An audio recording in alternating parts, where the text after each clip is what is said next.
토론회가 있었는데요. 한 세트로 진행되는 토론회이기 때문에 토론 주제 또한 어제와 크게 다르지 않습니다. 대략 요약해드리자면은 국회 정상화 문제를 포함한 국회 현안, 당의 진로, 내년 총선 대책, 정치인 나경원의 정치적 비전, 현 정부의 정책 평가 같은 국회 전반, 정치 전반, 국정 평가 전반의 모든 이슈들이 토론 주제입니다. 오늘 토론회도 어제와 마찬가지로 국회방송 중계팀의 현장 진행으로 국회방송과 JTBC를 통해서 토론회 전 과정이 생중계되고 있습니다. 또 YTN과 연합뉴스TV에서 시사 보도 프로그램 도중에 중간중간 토론회를 라이브로 연결하는 예정이 되어 있습니다. 나경원 원내대표 학력 소개는 배포된 유인물로 대신하도록 하겠습니다. 또 사회자의 인사말 같은 의례적인 것들 모두 다 생략하고 곧바로 본론으로 들어가도록 하겠습니다. 먼저 나경원 원내대표의 인사를 겸한 기조 발언부터 들어보시겠습니다. 박수로 맞아주시기 바랍니다.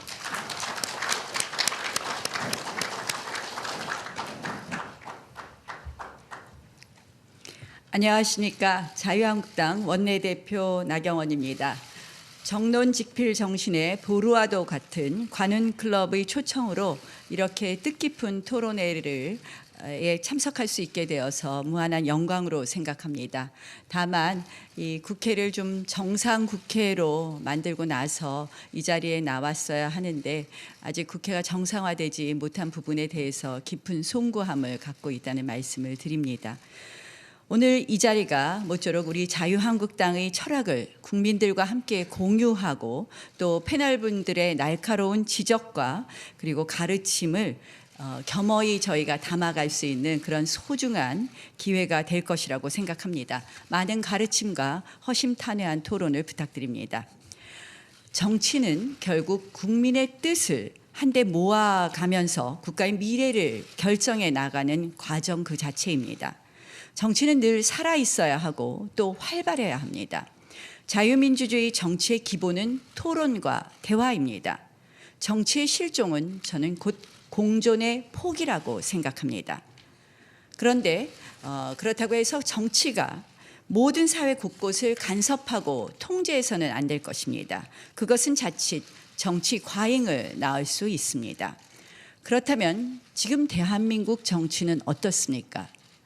정치가 있어야 할 곳에는 정치가 없고 정작 정치가 물러서야 할 곳에서는 정치 논리가 만연하다. 이렇게 말씀드릴 수 있습니다.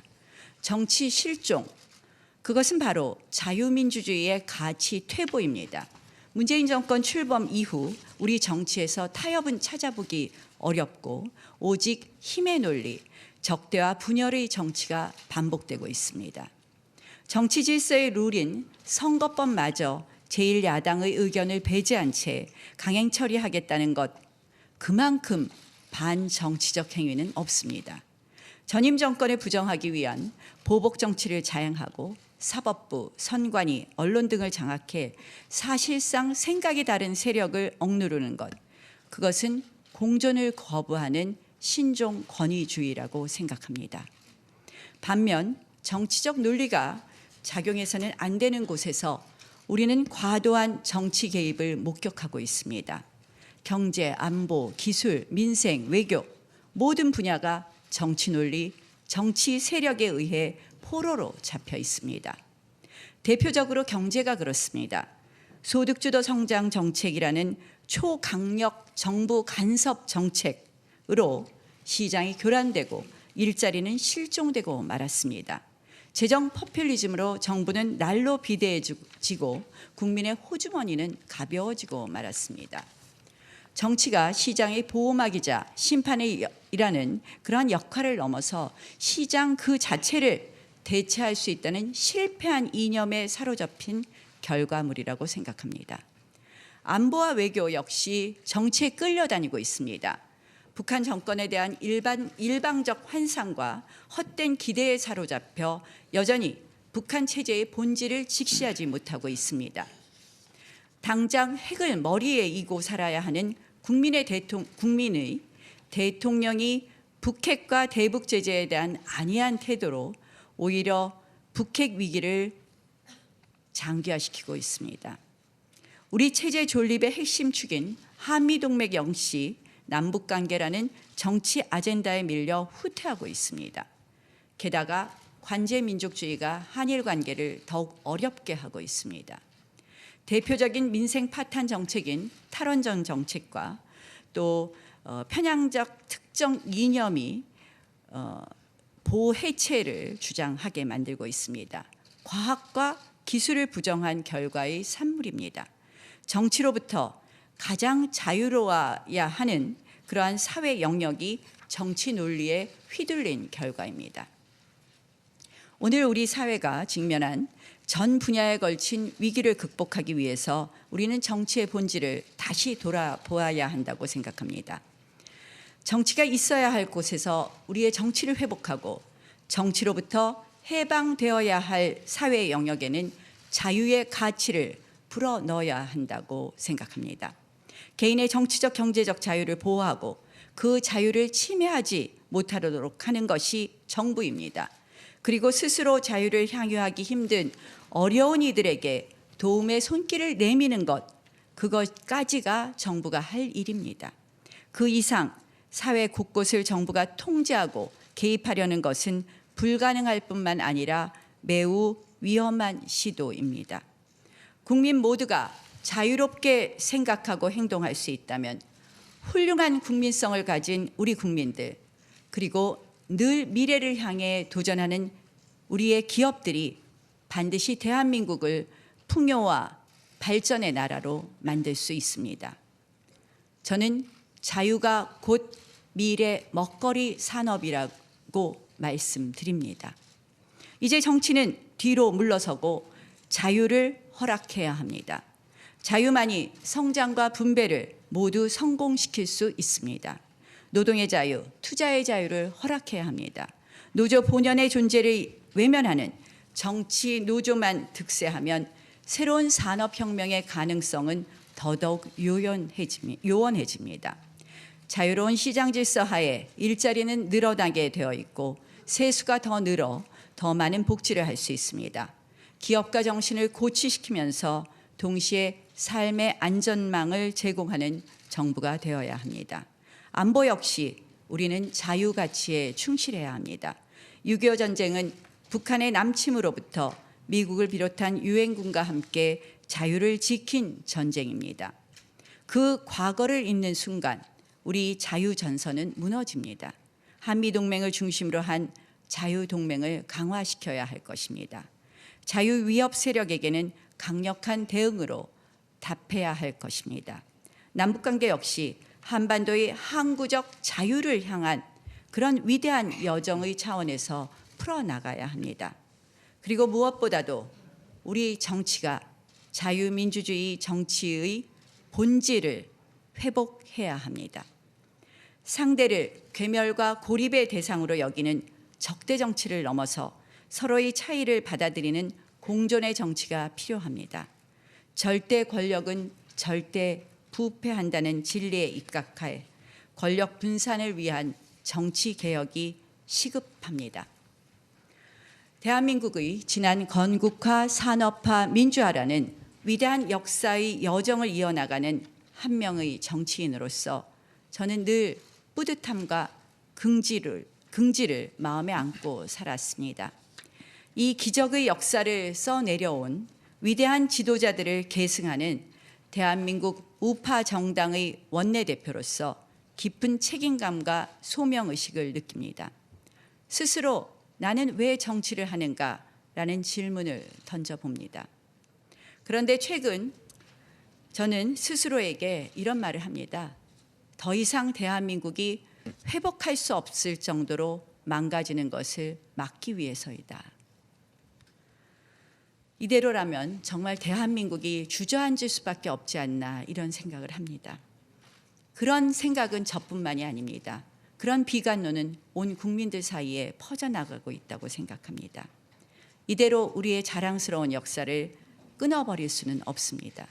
대한민국의 뿌리를 지키고 지난 역사를 올바르고 균형 있게 기억하는 미래지향적 정치로 반드시 대한민국을 지키겠습니다. 반드시 헌법 가치와 자유를 지켜내겠습니다. 고맙습니다.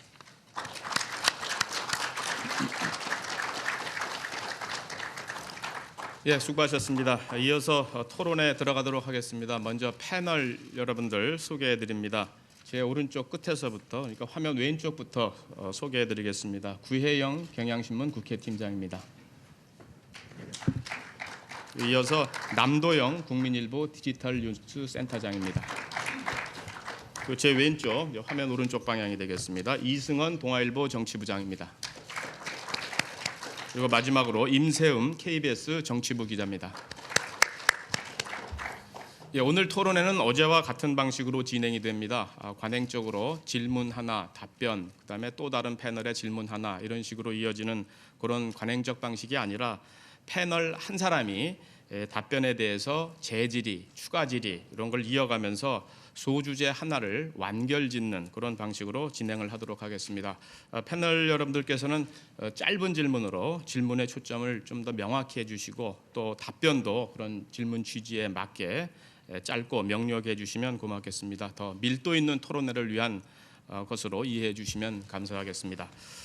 토론은 그 국회 현안, 한국당의 현재와 미래, 총선 대책, 나경원의 정치 비전, 국정 정책에 대한 평가 이런 것들이 큰 덩어리가 될 것 같습니다. 먼저 원내대표 고유의 역할이자 현재 계속 이슈가 진행되고 있는 국회 현안부터 토론을 진행하도록 하겠습니다. 이승헌 동아일보 정치부장부터 시작해 주시죠.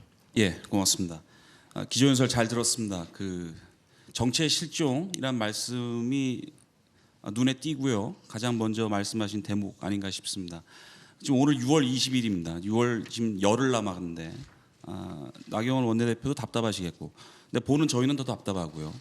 국회 정상화 지금 이루어지지 못하고 있는 진짜 이유 뭡니까? 핵심적으로 가장 중요한 이유 좀 말씀해 주시죠. 뭐 여러 조건을 말하는 것처럼 마치 보입니다. 그러나 이 국회가 파행된 것의 가장 핵심은 결국 여당과 청와대가 야당을 국정 운영의 파트너로 인정하지 않는 것에서부터 시작했습니다. 이 날치기 패스트트랙을 갖다 올린 것, 특히 선거법을 올린 것 등은 결국은 여당은 야당을 괴멸의 대상, 야당을 대화의 대상으로 생각하지 않는다는 것을 보여준 것입니다. 이 협상 과정에서 다른 것이 아닙니다. 여당이 다시 우리 당을, 우리 우파의 정당을 협상의 대상, 또 국정 운영의 동반자로 생각하느냐의 진위를 확인해가는 과정입니다. 결국 이 가장 핵심은 청와대와 여당의 생각이 바뀌지 않는 한 합의에 의해 처리한다, 이런 문구 하나 받으려고 그러는 거 아닙니다. 그 문구라는 것은 아시다시피 12월 15일 우리 선거법과 공수처법 등에 관한 이렇게 합의문에도 합의 처리한다라고 써 있었습니다. 그러나 일방적으로 날치기 패스트트랙을 올렸습니다. 결국은 가장 중요한 것은 청와대와 여당이 아직도 우리 자유한국당을 국정 운영의 동반자로 생각하지 않는 그런 상태에 있기 때문이다라는 말씀을 드리겠습니다. 그 패스트 트랙은 좀 자세히 뒤에도 질문이 있을 텐데, 일단 가장 지금 국회 협상 관련돼서 쟁점이 되고 있는 사안 중에 하나가 이제 경제청문회 아니겠습니까? 네, 예. 지금 한국당에서 주장하는 경제청문회 관련해서 아직 여야 간에 합의가 이루어지지 않고 있는 걸로 알고 있는데, 지금 한국당에서는 청문회를 열면 정확히 뭘 따지시겠다는 건지, 가장 핵심적으로 어떤 거를 묻겠다, 따지겠다, 한 3개 정도만 제목 위주로 좀 압축적으로 말씀을 해 주시죠. 이제 경제청문회라는 것이 나온 것은 다른 것이 아닙니다. 이 여당이 사실은 이번 협상 과정에서 이러이러한 걸 해줄 테니 추경을 해달라고 계속 요구했습니다. 결국 마치 지금의 경제 실정이 추경만 있으면 모든 것이 해결될 수 있는 것처럼, 추경만 처리하면 모든 것이 해결될 수 있는 것처럼 말했기 때문에, 그렇다면 경제가 지금 어려운 것에 대한 진단, 종합적인 진단이 필요하지 않느냐, 그런 의미에서 경제청문회를 주장했습니다.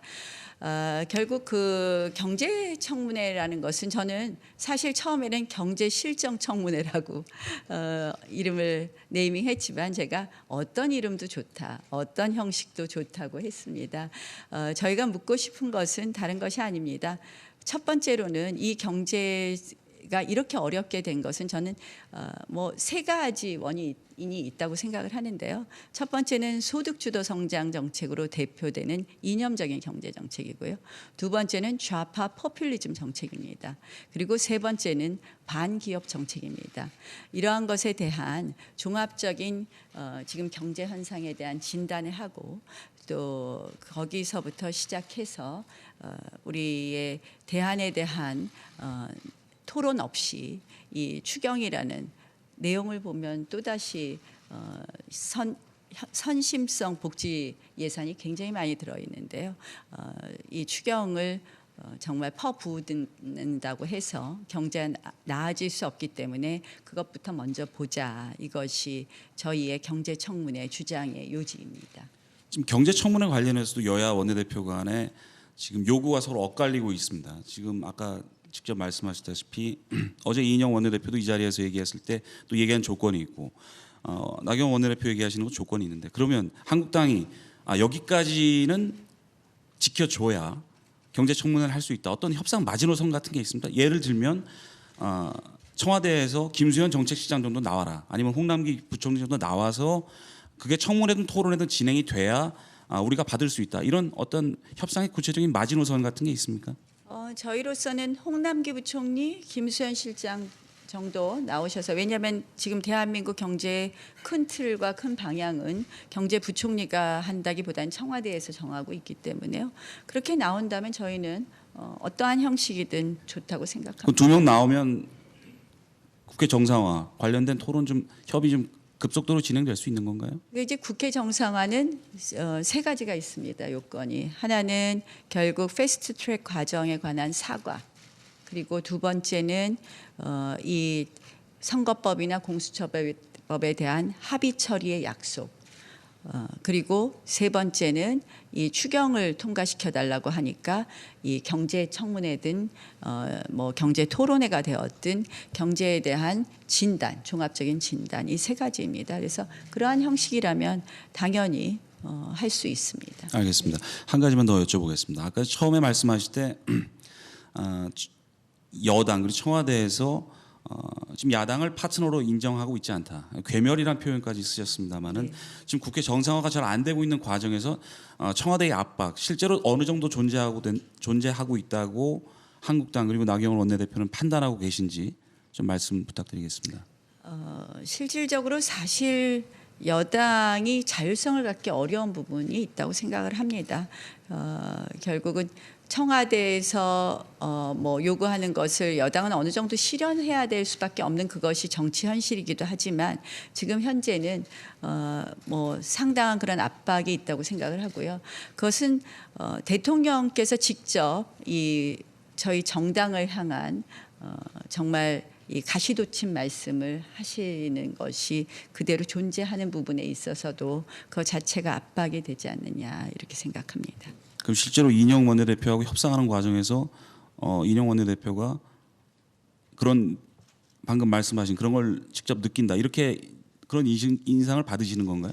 뭐 이 대표께서는 자율적으로 판단하신다고 늘 말씀하시고요. 네.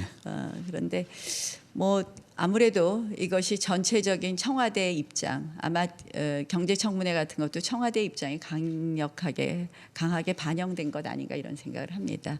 결국 청문회라는 단어가 주는 것이 저희는 이것이 정책청문회라는 이야기고요. 여기에 대해서 그래서 민주평화당의 유성엽 원내대표까지도 이것은 해야 된다라고 이야기를 했음에도 불구하고 청와대 측에서는 청문회라는 용어 자체가 실정을 자인하는 것 같다. 그런 의미에서 이 부분에 대해서 인정하지 않은 것으로 알고 있습니다. 결국 뭐 경제청문회와 같은 저는 정말 이것은 뭐 기본이라고 국회가 해야 될 일이라고 생각하는데 이 부분이 어려워지고 마치 이것 때문에 국회가 안 되는 것처럼 쟁점화되는 것은 결국 청와대의 입김이 상당히 작용된 것이라고 생각합니다. 알겠습니다. 예, 지금까지 이제 국회 정상화 협상과 관련된 문답이 오갔고요. 그러면 국회 정상화 협상의 또 다른 한 축이죠. 그 패스트트랙 협상과 관련된 얘기들, 그 선거법이라든가 공수처법이라든가 이런 법안 얘기라든가 이런 것들로 질문을 이어가는 게 좀 자연스러울 것 같습니다. 구혜영 국회반장께서 이어서 질문해 주시죠. 예, 패스트트랙에 대한 구체적인 그 질문을 드리기 전에요.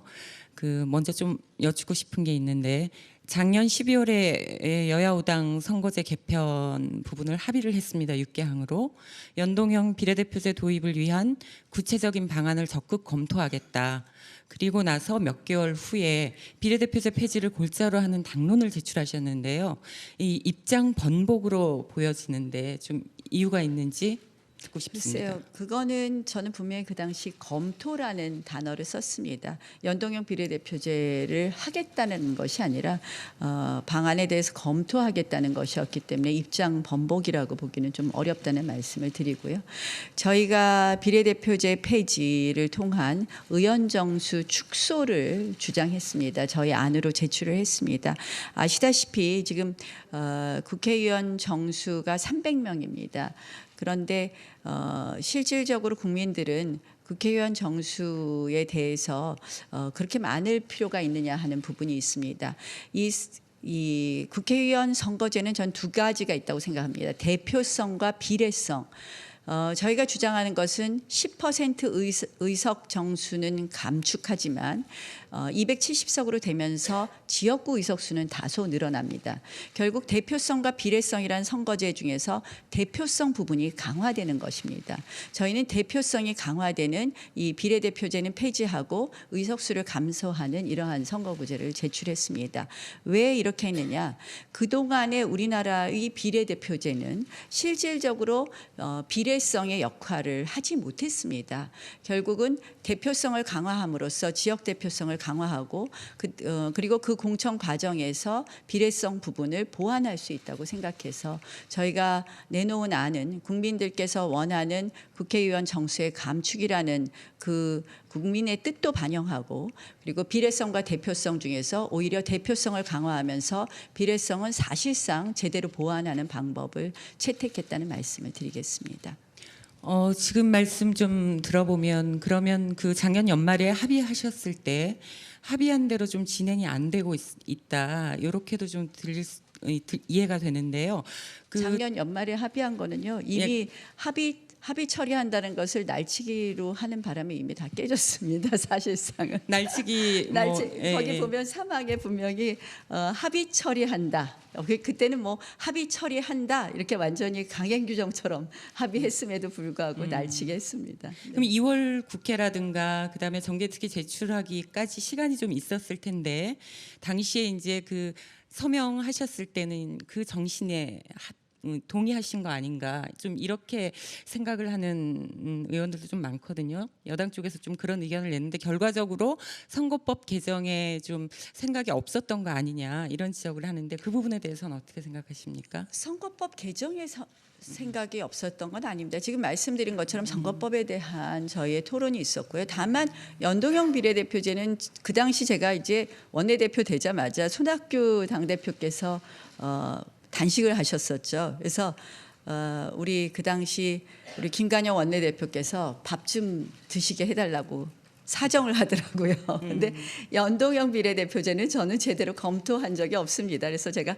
검토하겠다 정도는 써주겠다고 했고요. 제가 분명히 검토하겠다라고 합의문에 썼음에도 불구하고 뭐 정의당이나 이런 쪽에서는 제가 마치 연동형 비례대표제를 찬성한 것처럼 소위 이 합의문을 과장 왜곡 해석했다는 말씀을 다시 한번 드립니다. 과장 왜곡했다라고 네. 그렇게 이해하면 되겠습니까?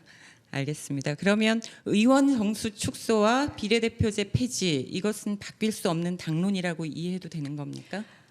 저희가 일단 그렇게 정했습니다. 그러나 정치라는 것이 또 현실이지 않습니까? 이 선거제 날치기 패스트트랙한 선거제를 민주당이 고집하지 않는다면 충분히 유연하게 토론하겠다는 말씀드리겠습니다. 네. 그러면 패스트트랙 논의 과정에서의 그 좀 질문드릴 게 있는데요. 그 여야 협상 과정에서 이 추가 내용이 제한이 되거나 혹은 더 강경한 입장을 제안했다라고 이제 여당에서 얘기하는데 그 부분에 대해서는 좀 어떻게 생각하시는지. 일각에선 그래서 이게 황교안 대표의 어떤 장외투쟁이 국회 정상화 협상에 영향을 미치는 거 아닌가, 그러면서 황교안 가이드라인 얘기까지 나오는데 실제 좀 그런가요? 국회 정상화 예, 과정이요? 협상 과정에서요. 정상화 협상 과정에서 글쎄요, 황 대표님과 뭐 우리 국회 상황이나 또는 당내 상황에 대해서 많이 공유하고 같이 의논하지만요, 뭐 각자의 역할을 존중합니다. 우리 당은 황 대표님 중심으로 움직이는 것이고요. 원내 상황은 또 저의 그런 리더십을 또 존중해 주기 때문에요. 무슨 가이드라인 이런 부분은 적절치 않다는 말씀을 드리고요. 지금 뭐 국회 정상화 과정에서 저는 초지일관 원칙을 갖고 임했습니다. 다른 것이 아닙니다. 저는 사실은 문구 하나하나보다 더 중요한 것은 진정성과 의지라고 생각을 합니다. 결국 제가 이 협상 과정에서 확인하고자 했던 것은 청와대와 여당이 선거법과 공수처법, 검경수사권에 대해서 어떤 생각을 진심으로 갖고 있느냐라는 것을 확인하는 과정이었습니다. 그리고 청와대와 여당이 정말 우리 자유한국당과 이 부분에 대해서 논의하면서 갈 수 있느냐를 확인하는 과정입니다. 저희는 사실 검경수사권 조정안은 이미 저희 당 안을 제출하기도 했습니다. 검찰과 경찰의 수사권 조정 필요합니다. 왜냐하면 이 부분에 대해서 가장 핵심은 우리가 뭘로 가야 되느냐. 이 지나친 한쪽으로의 권력에 집중은 안 된다. 결국 이러한 것을 견제하고 또 그다음 두 번째 가장 중요한 것은 대통령 청와대로부터 독립된 검찰과 경찰입니다. 그런 방향에 대한 저희 당 안이 있는데 이것을 배제한 채 무조건 지금 민주당 안은 사실은 저는 청와대의 검찰과 청와대의 경찰을 만드는 것이기 때문에 저희가 강력하게 반발하는 것이고요. 여기에 대해서 정말 오픈된 마음으로 할 의지가 있다 하면 저희는 당연히 국회에 들어가서 이 부분에 대해서 논의할 것입니다. 예, 한 가지만 더 여쭤보겠습니다. 한국당 요구대로 그 여당이 패스트트랙 부분에 대해서 사과를 한다고 해도 최장 330일 이후면 본회의에 자동 상정돼서 굴러가게 되어 있습니다. 그러면 선거법 같은 경우는 그 국회의원들의 어떤 정치 생명이 걸린 그런 부분인데 좀 하루라도 빨리 협상을 하는 편이 좀 낫지 않을까요? 아니, 저는 사과하고 합의 처리 약속을 하면 당연히 협상을 할 것입니다. 선거법 협상할 것입니다. 그것을 우리가 합의 처리한다는 것은 협상을 전제로 하는 거 아니겠습니까? 근데 이제 제가 보면요, 여당도 일단은 300석을 넘지 않는다. 그리고 그 안에서 연동형 비례대표제를 받는다. 이런 선거법을 내놓고 지금 사실상 지역구 의석수 감축으로 인한 의원들의 당내 의원들의 반발이 있으니까 이제 와서 말을 바꿉니다. 330석으로 늘리는 것을 검토할 수 있다. 국회의원 예산을 줄여서 330석으로 만들면 이거 괜찮다 하는데요. 국민들이 원하는 것이 그 뭐 예산은 통으로 같으니까 의석수 늘려도 된다일까요? 저는 국회의원 정수 늘리는 것에 대해서는 도저히 동의할 수 없다는 말씀을 다시 한번 이 자리에서 분명히 드립니다. 국회의원 정수를 늘리지 않는 범위 내에서 선거법 협상 유연하게 하겠습니다. 네, 알겠습니다. 예, 알겠습니다. 잘 들었습니다. 그 국회 관련 현안들은 몇 개가 좀 남아 있긴 합니다만은 그런 부분들 좀 뒤로 좀 돌리고요. 다음에는 어떤 당내 현안, 또 당의 진로 이런 것들에 관한 질문으로 이어가도록 하겠습니다. 임세흠 KBS 기자가 질문해 주시죠. 원 대표님, 그 박근혜 전 대통령 이슈는 당에서 항상 뜨거운 감자일 것 같은데요. 그 탄핵 때 나 대표님은 찬성을 하셨고 비상시국에서도 그 역할을 하셨고, 근데 최근 인터뷰에서는 탄핵을 선택한 게 아쉽다라고 표현을 하셨더라고요. 입장이 좀 변화가 있는 건가요? 입장의 변화는 없습니다. 저는 그 당시 위기 상황에서 우리 촛불 국민으로 대표되는, 전 초기 촛불과 후기 촛불을 좀 나누는데요. 초기 촛불의 국민들이 원하는 대한민국이 지금의 대한민국이었을까 하는 생각을 합니다. 초기 촛불의 국민들이 원하는 대한민국은 저는 지금의 대한민국이 아니라고 생각을 합니다. 그런 면에서 아쉽다는 말씀을 드립니다. 또 그 인터뷰에서 박근혜 전 대통령 관련해서 이 정부가 풀어야 할 정치적 부분이 있다 이렇게 표현을 하셨더라고요. 사면 내지 석방에 대해서 생각이 있으신 건지 여쭙고 싶습니다. 특별히 제가 어떤 거라고 말씀을 안 드리겠습니다만 전직 대통령이 너무 오랫동안 지금 감옥에 계십니다. 또 형도 우리가 다른 형하고 비교해 봤을 때 지나치게 과다하다는 것이 법조인의 시각에서 또 그렇게 보입니다. 따라서 이 부분에 대해서는 제가 뭘 구체적으로 제안하는 것보다 청와대가 적절히 이 포용의 정치 이런 정치를 위해서 풀어가야 되는 것 아닌가 이렇게 생각합니다. 친박 의원으로 대표되는 홍문종 의원이 탈당해서 대한애국당 선언하지 네. 않았습니까? 네. 일각에서는 한국당이 균열될 가능성이 있다라고 보는 분들도 있고 또 다른 분들은 어차피 물갈이를 해야 되는데 반길만한 일이다 이렇게 보는 시각도 같이 있는 것 같습니다. 어떻게 보시는지요? 저는 사실 이제 가장 중요한 우파의 가장 중요한 해야 될 일 중에 하나는 통합이라고 생각을 합니다. 통합. 그 통합의 가치를 잊지 않으셨을 거라고 생각을 합니다. 홍문종 의원도. 저는 이 우파가 통합할 수 있는 그런 길로 가는데 이렇게 홍문종 의원도 그 역할을 할 수 있지 않나 이런 생각을 해봅니다. 탈당 과정이 통합의 길로 가는 길이라고 보신다는 것인가요? 여러 가지 해석이 가능하다고 생각을 하고요. 궁극적으로는 저희는 우파의 통합이라는 큰 가치를 이루어내야 한다고 생각을 합니다.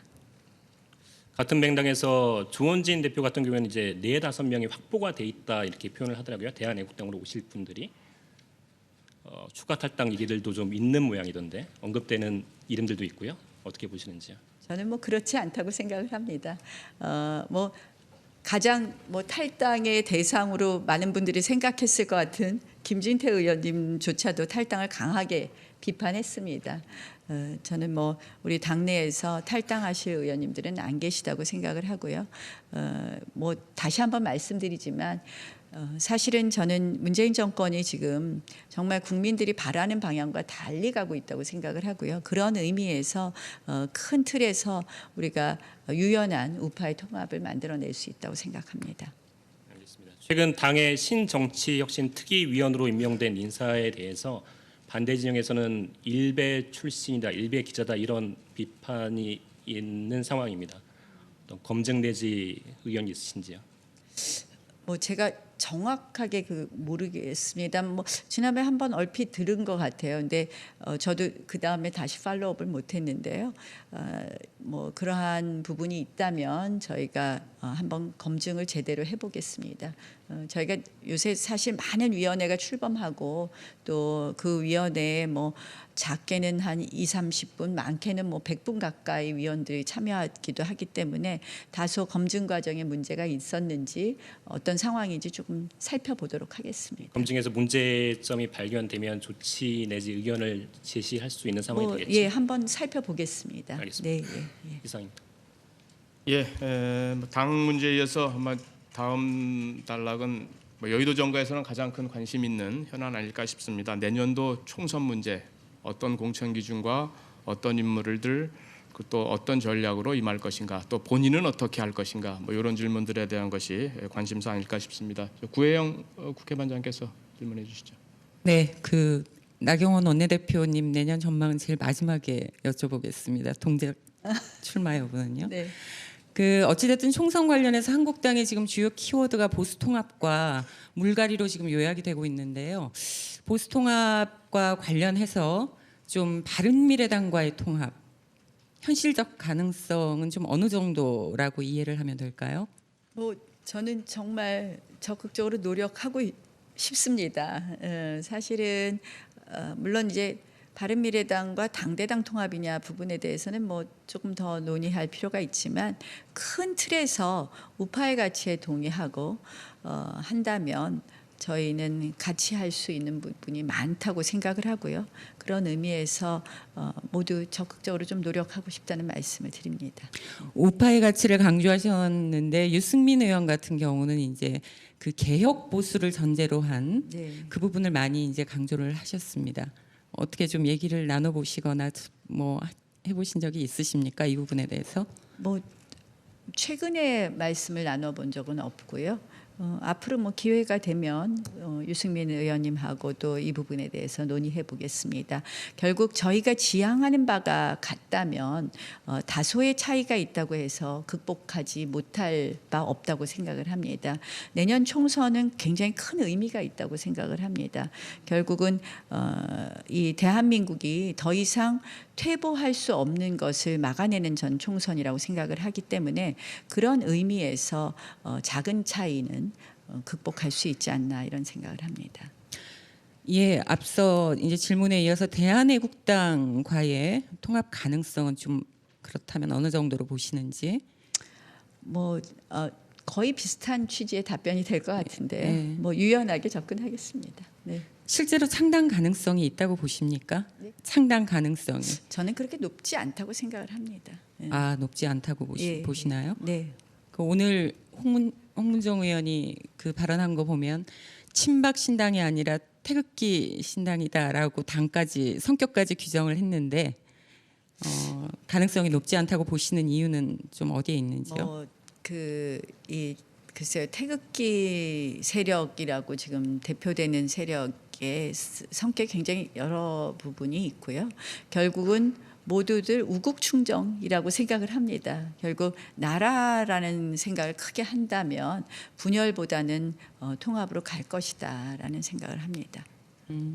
혹시 이 부분이 그 박근혜 전 대통령 탄핵에 대한 입장 정리를 요구하고 있는 부분, 특히 대한애국당이 그런데요. 그 부분이 조금 어려운 문제이기 때문에 좀 그렇게 보시는 거 아닌가 싶기도 하네요. 어떻게 생각하십니까? 질문의 취지를 대한애국당 조원진 대표가 통합의 전제 조건으로 박근혜 전 대통령 탄핵에 대한 입장을 정리를 해야 된다라고 했는데 지금 자유한국당 같은 경우는 그 부분이 내부 정리가 안 된 걸로 알고 있거든요. 뭐 저는 그래서 애국당과는 통합이 되네 안 되네의 문제가 아니라고 생각을 하고요.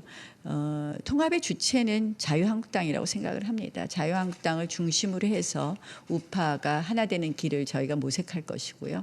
그것은 애국당의 어떤 뭐 조건 이런 것 때문에 되느냐 안 되느냐 문제는 아니라고 생각을 합니다. 네. 예, 알겠습니다. 그럼 내부 공천 문제를 좀 여쭤보겠습니다. 이 물갈이라는 표현이 뭐 정확할지는 모르겠으나 어찌됐든 그 당내 신상진 신정치특위 위원장께서 박근혜 전 대통령 탄핵에 책임이 있는 의원들의 그런 교체, 물갈이 필요성을 언급했는데요. 좀 어떻게 생각하시는지 듣고 싶습니다. 저는 그런 뭐 특정 키워드로 지금 물갈이를 하는 것은 적절하지 않다고 생각을 합니다. 또 물갈이 이런 표현을 우리가 늘 이제 공천 때가 되면 이야기가 나오는데요. 그것이 과연 공천의 지고지순한 목적일까 이런 생각을 해봅니다. 열심히 안 하신 분들은 그만하셔야 되겠죠. 열심히 하신 분들은 또 하셔야 됩니다. 또 저는 가장 중요한 것은 새로운 좋은 인재들을 영입하는 것이라고 생각을 합니다. 그 인재 영입 과정에서 정말 사심 없이 하는 것. 거기서 만약 또다시 우리가 줄을 세우려고 한다면 저희 당은 미래가 없다고 생각을 합니다. 내년에 정말 좋은 인재들을 많이 우리 자유한국당에 모셔오는 것, 그것이 핵심이라고 생각합니다. 예, 지금 뭐 공천 기준을 약간 좀 언급을 해주셔서 질문을 이어보겠습니다. 그러면 공천의 일정 부분 관여하실 수밖에 없는 지도부 입장에서 물갈이 또는 공천의 제1기준 가장 중요한 원칙 이건 무엇으로 꼽으시는지 좀 말씀해 주십시오. 뭐 제가 원래 임기는 12월 중순까지고요. 의원님들께서 추인해 주셔야지만 6개월 더 할 수 있습니다. 그런데 뭐 어찌 됐든 그때까지도 뭐 공천 기준이나 이런 부분이 논의가 될 텐데요. 저는 뭐 여러 가지 기준이 있지만 저는 일단 좀 이 우리의 가치 신념에 대해서 좀 철저한 분들이 좀 오셔야 되겠다라는 생각을 합니다. 우리 자유한국당에 대한 저희의 이 과거 제가 좀 아쉬웠던 것은 우리 정권이 있을 때 우리가 과연 이 뭐 때로는 저는 뭐 우파 가치만 무조건 다 해야 된다, 좌파 가치는 절대 배제하자 이런 게 아니라 실질적으로 정말 그 가치에 합당한 대한민국 헌법 가치에 합당한 우리가 정책을 했느냐 보면 가끔 아쉬웠던 점이 많이 있습니다. 저는 가치와 신념에 충실한 분들 그리고 플러스 저는 소통이란 말씀을 드리겠습니다. 왜 소통이란 말씀을 드리냐면 우리 당 의원님들이 조금 진정성은 있으신데 이게 뭐 조금 그런 부분에 있어서 이렇게 좀 소통이나 뭐 이런 홍보 이런 부분에서 좀 약한 부분이 있으신 것 같아요. 그래서 결국은 국민의 마음하고 가깝게 좀 다가갈 수 있는 그런 소통 능력 그것이 아마 다르게 표현하면 그 지역에서의 당선 가능성하고도 또 통할 수 있지 않나 이런 생각을 해봅니다. 네. 아까 새로운 좋은 인재를 영입하는 것도 중요한 공천 원칙이라고 말씀을 하셔서 그렇다면 이제 신인을 영입을 하고 기회를 좀 제공을 하려면 좀 그 어떤 룰이라든가 원칙 같은 게 좀 빨리 발표가 돼야 되지 않을까 그런 생각이 드는데 혹시 뭐 그런 부분에 대해서 좀 빨리 발표할 계획이 있으신지 좀 당내 계획이 있는 겁니까? 뭐 지금? 당에 지금 예. 뭐 꼭 계획이 있다기보다는 일단 신정치혁신특위에서 대강의 룰을 정하고 있는 것 같습니다. 그러나 이제 그것은 뭐 대강의 룰이고 결국은 우리 공천위원회가 공천심사위원회가 본격적으로 가동이 되어야 되지 않나 이런 생각을 합니다. 네. 물론 뭐 큰 방향은 정할 수 있다고 생각합니다. 근데 큰 방향이 뭐 그렇게 다를까요? 결국은 대한민국을 사랑하는 마음을 갖고 대한민국을 좀 더 좋게 할 수 있는 능력이 있는 그런 훌륭한 인재들이라면 같이 하겠습니다. 알겠습니다. 그럼 현재 의석수를 좀 기준으로 볼 때 좀 이른 질문일 수는 있겠지만 내년 총선 의석수 혹시 어느 정도로 전망하시는지 여쭤봐도 마음 될까요? 같아서는 마음 같아서는 네. 이기고 싶다라는 말씀을 드리고 싶지만 네. 사실은 저는 원내대표 시작하면서 이런 마음으로 시작했습니다. 우리 당 지지율이 너무 안 나오잖아요. 개헌 저지선이라도 확보할 수 있으면 하는 마음으로 시작했습니다. 개헌저지선 네, 그래서 대한민국이 저는 회복할 수 없을 정도로 망가지는 것을 막겠다라는 말씀을 드렸고요. 그래서 그런 마음으로 시작을 했고 그런 마음으로 국민들께 다가간다면 저희가 좋은 의석수를 가져갈 수 있지 않을까 이런 생각을 해봅니다. 그러면 무엇으로 싸울 것인지 또 무엇으로 그런 목표를 달성할 것인지 이 부분을 좀 여쭙지 않을 수가 없을 것 같아요.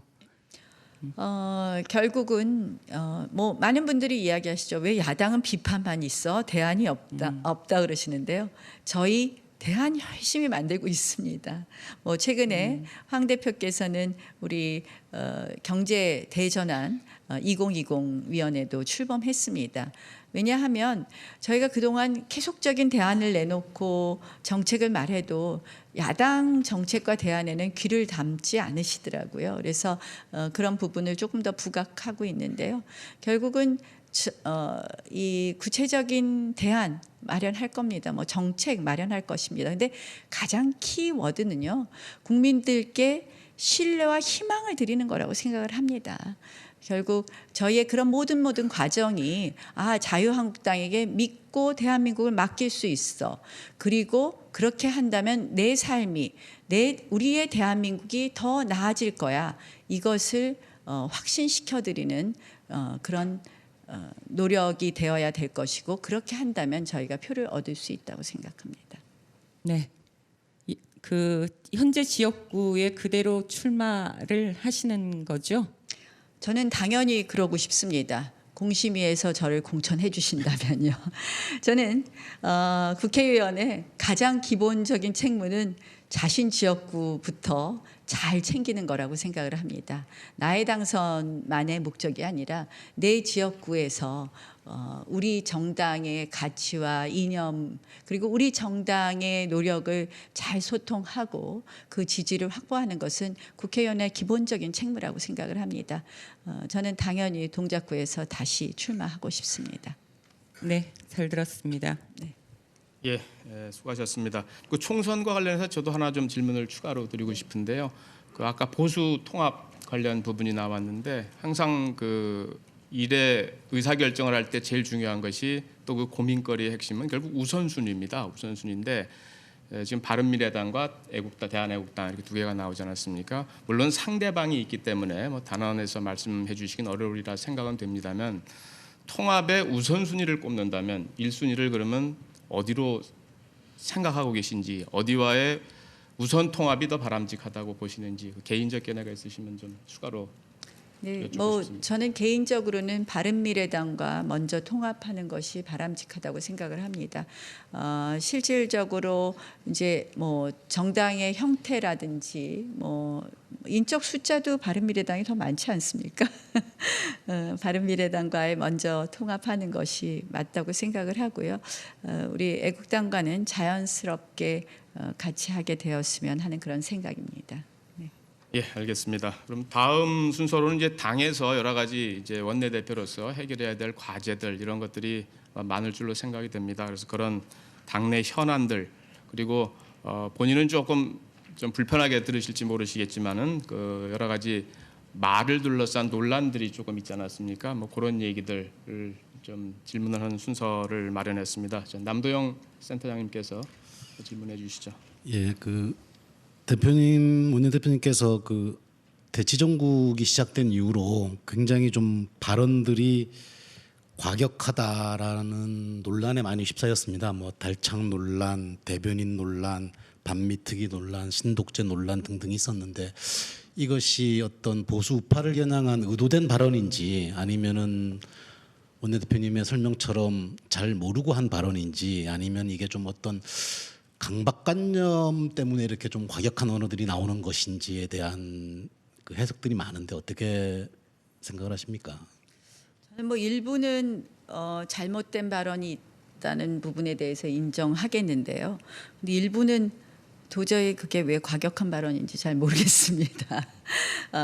이 뭐 달창 부분이라는 달창 논란은 저는 정말 그게 무슨 문바 달창 이렇게 기사에 있더라고요. 누가 페이스북에 올린 걸 기사로 써 있길래 제가 그게 이게 문바 하니까 이게 달빛 창문인가 그런 거 그냥 쓴 겁니다. 그래서 그랬더니 이제 우리 뭐 의원님들도 잘 몰라요. 그러니까 우리는 그게 뭐 우리 우파 지지자들은 아마 그게 그날 이제 저희 대구 당원 대회에서 했는데 대부분 그냥 그런 비슷한 뜻이라고 생각했지 그게 무슨 우리 지지자를 결집하는 그런 단어가 아닙니다. 제가 그게 그런 나쁜 단어의 축약인 걸 알았다면 제가 쓰겠습니까 그걸. 그래서 제가 너무 깜짝 놀라서 바로 그거 아니다. 제가 정확한 뜻은 모르고 썼다고 사과를 했는데도 불구하고 정말 민주당하고 소위 이 좌파 언론들 너무하대요.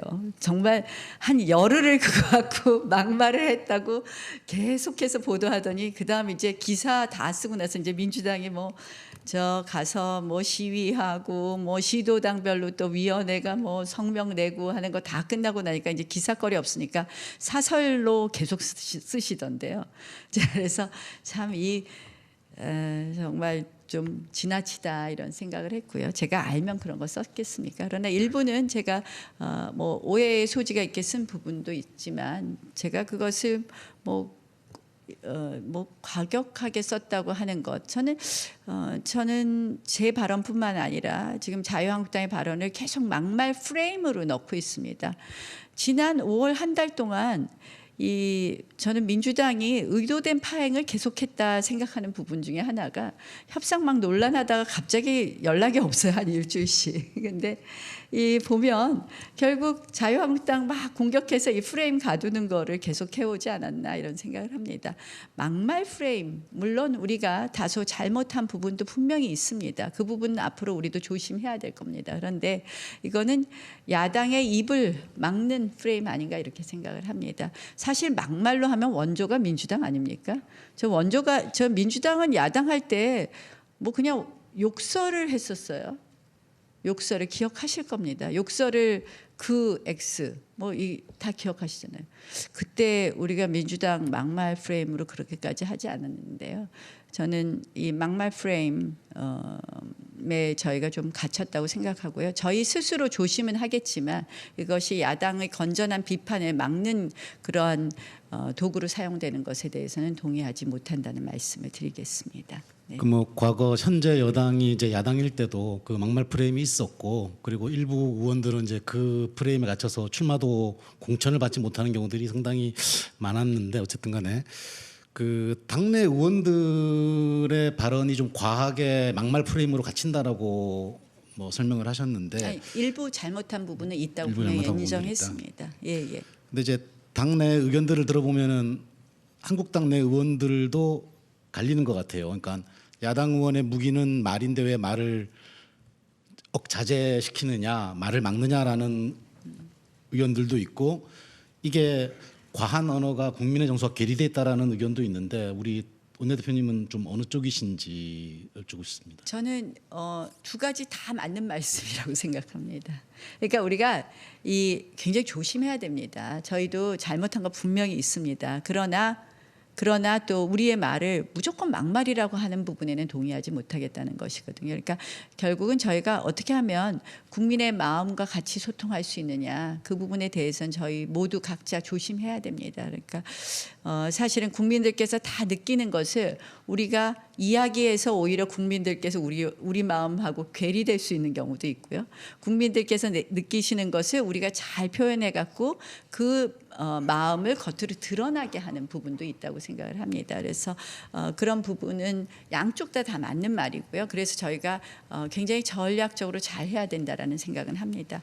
저는 이제 사실은 그 김정은 수석 대변인 같은 거를 막말이라고 했을 때 제가 깜짝 놀랐습니다. 제가 뭐 그것을 사실은 뭐 이제 외신 보도를 인용하기도 했지만 그거조차 막말이라고 하면 외신 보도에 대해서 참 동의하기 어려웠거든요. 그래서 뭐 그런 부분은 오히려 국민들께서 고개를 끄덕인 부분이 상당히 있었지 않나 이렇게 생각을 합니다. 그 달창 부분은 이제 잘못 알고 말씀하셨다라고 이제 말씀을 하셨는데, 좀 동료 의원들의 발언 중에 아이고 이 큰일 났구나, 이거 또 많이 표를 깎아먹겠구나라고 생각했던 발언이 혹시 있었습니까? 또 너무 제가 콕 집어서 말씀드리면 동료 의원님들이 마음에 상처를 입지 않으시겠습니까? 이제 지나간 일이니까 앞으로 더 조심하도록 하고 저도 자주 소통해서 말씀드리도록 하겠습니다.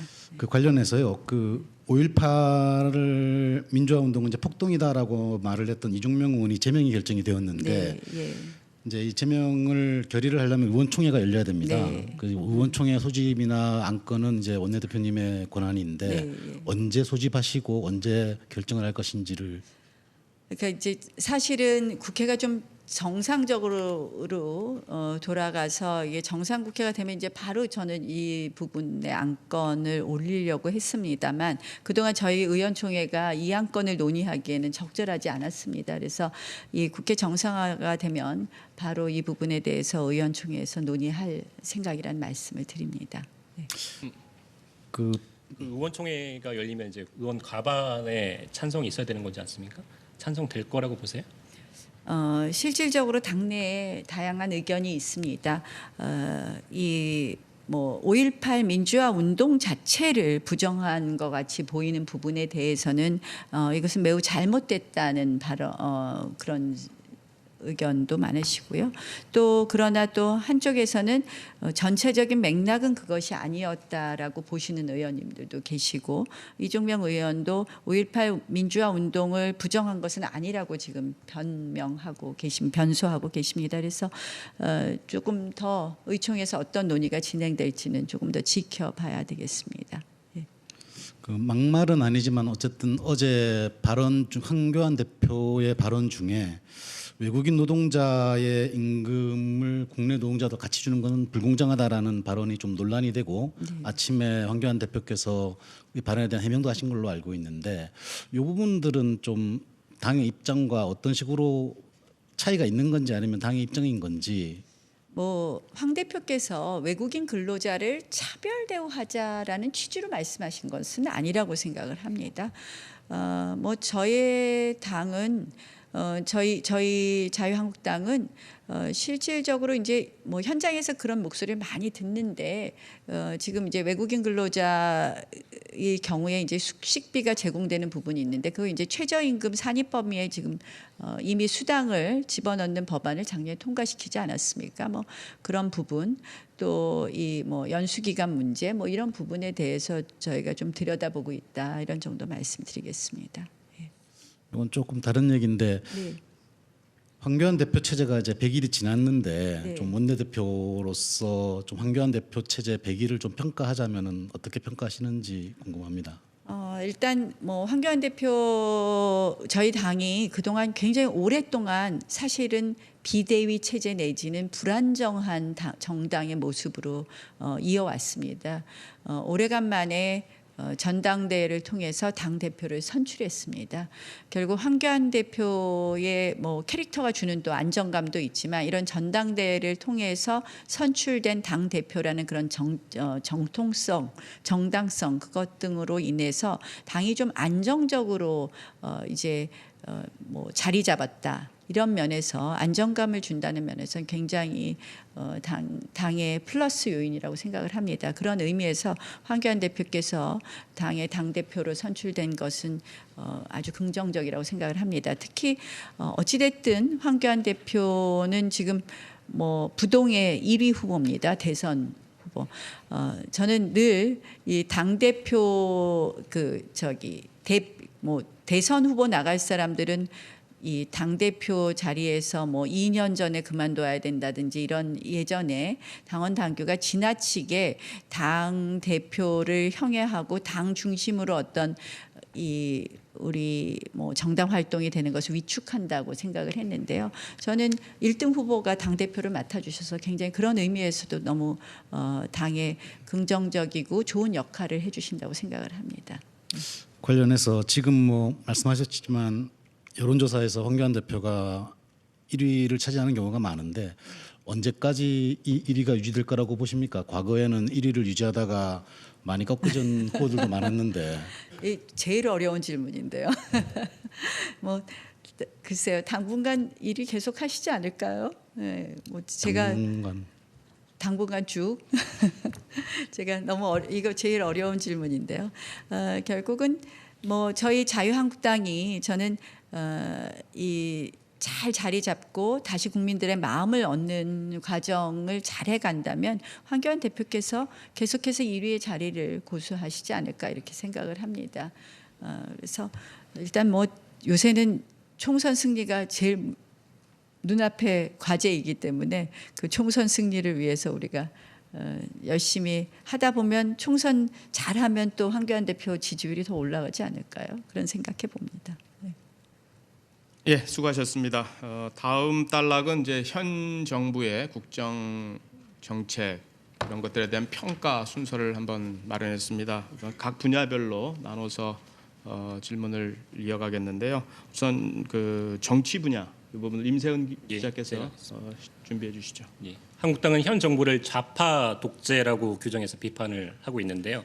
사실 군부 독재를 오래 겪은 국민들 입장에서는 다른 당도 아니고 한국당이 독재를 운운하는 것은 동의하기 어렵다라고 말씀하시는 분들도 있는 것 같습니다. 좌파 독재라고 말씀하시는 실체와 근거 어떤 것으로 보시는지 말씀해 주십시오. 저는 한국당이 왜 독재 후예입니까? 저는 지난번에 대통령께서 독재 후예라고 말씀하실 때 정말 이거는 야당을 야당으로 인정하지 않는구나 이렇게 생각을 했습니다. 군부 독재 시절에 활동하던 분들 지금 한국당에 남아있는 분들 한 분도 안 계시거든요. 저희가 한국당을 선택하고 여기 와 있는 것 정치인으로서 활동하는 것은 저는 대한민국 기적의 후예로 이 자리에 왔습니다.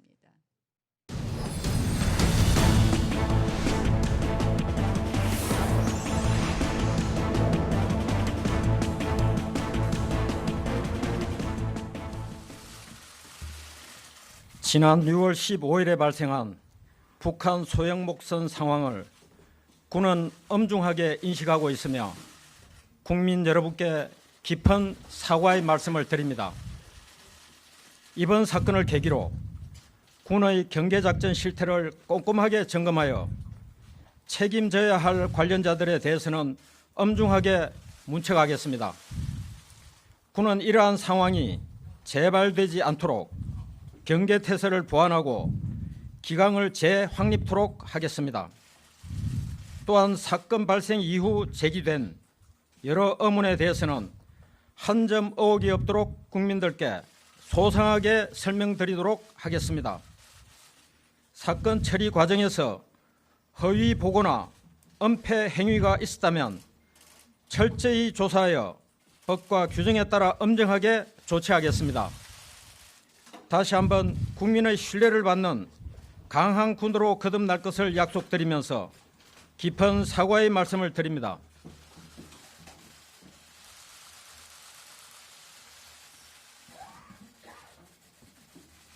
이것으로 국방부 장관의 북한 소형 목선 상황에 관한 사과 말씀을 마치겠습니다.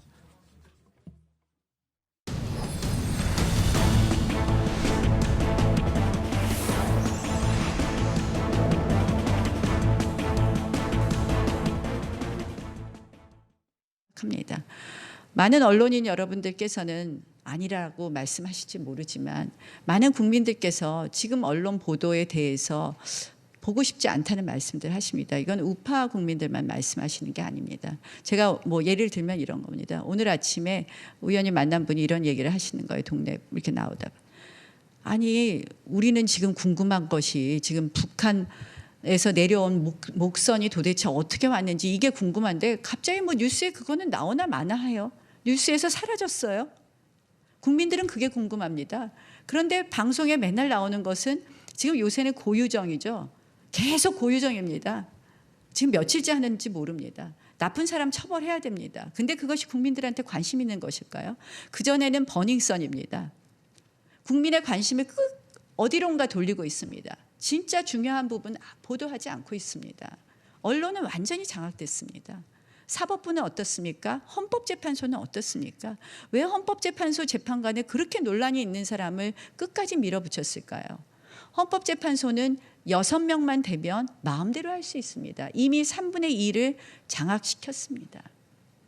그리고 나서 날치기 패스트트랙을 강행했습니다. 어찌 신독제라는 이야기를 안 할 수 있겠습니까? 좌파 맞습니다. 왜 좌파라고 하느냐?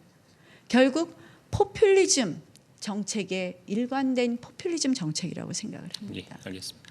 같은 맥락일 것 같은데요. 이제 윤석열 중앙지검장이 검찰총장 후보자로 내정되지 않았습니까?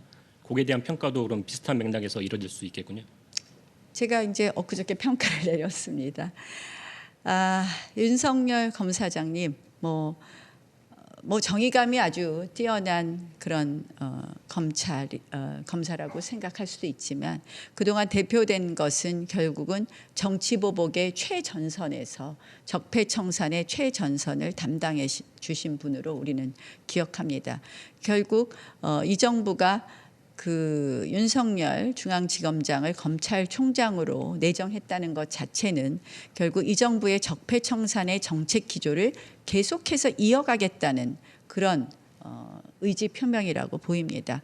그런 의미에서 저희는 이 부분에 대해서 강하게 비판할 수밖에 없다라는 말씀을 드립니다. 청문을 통해서 많이 따지고 검증하겠다고 하셨는데 어제 말씀 들어보면 청문회 참여는 유보적이라고 아직 표현하시더라고요. 그러니까 이제 국회 정상화와 관련된 말씀을 드린 것이고요. 이제 그 안에 국회 정상화가 되지 않겠습니까?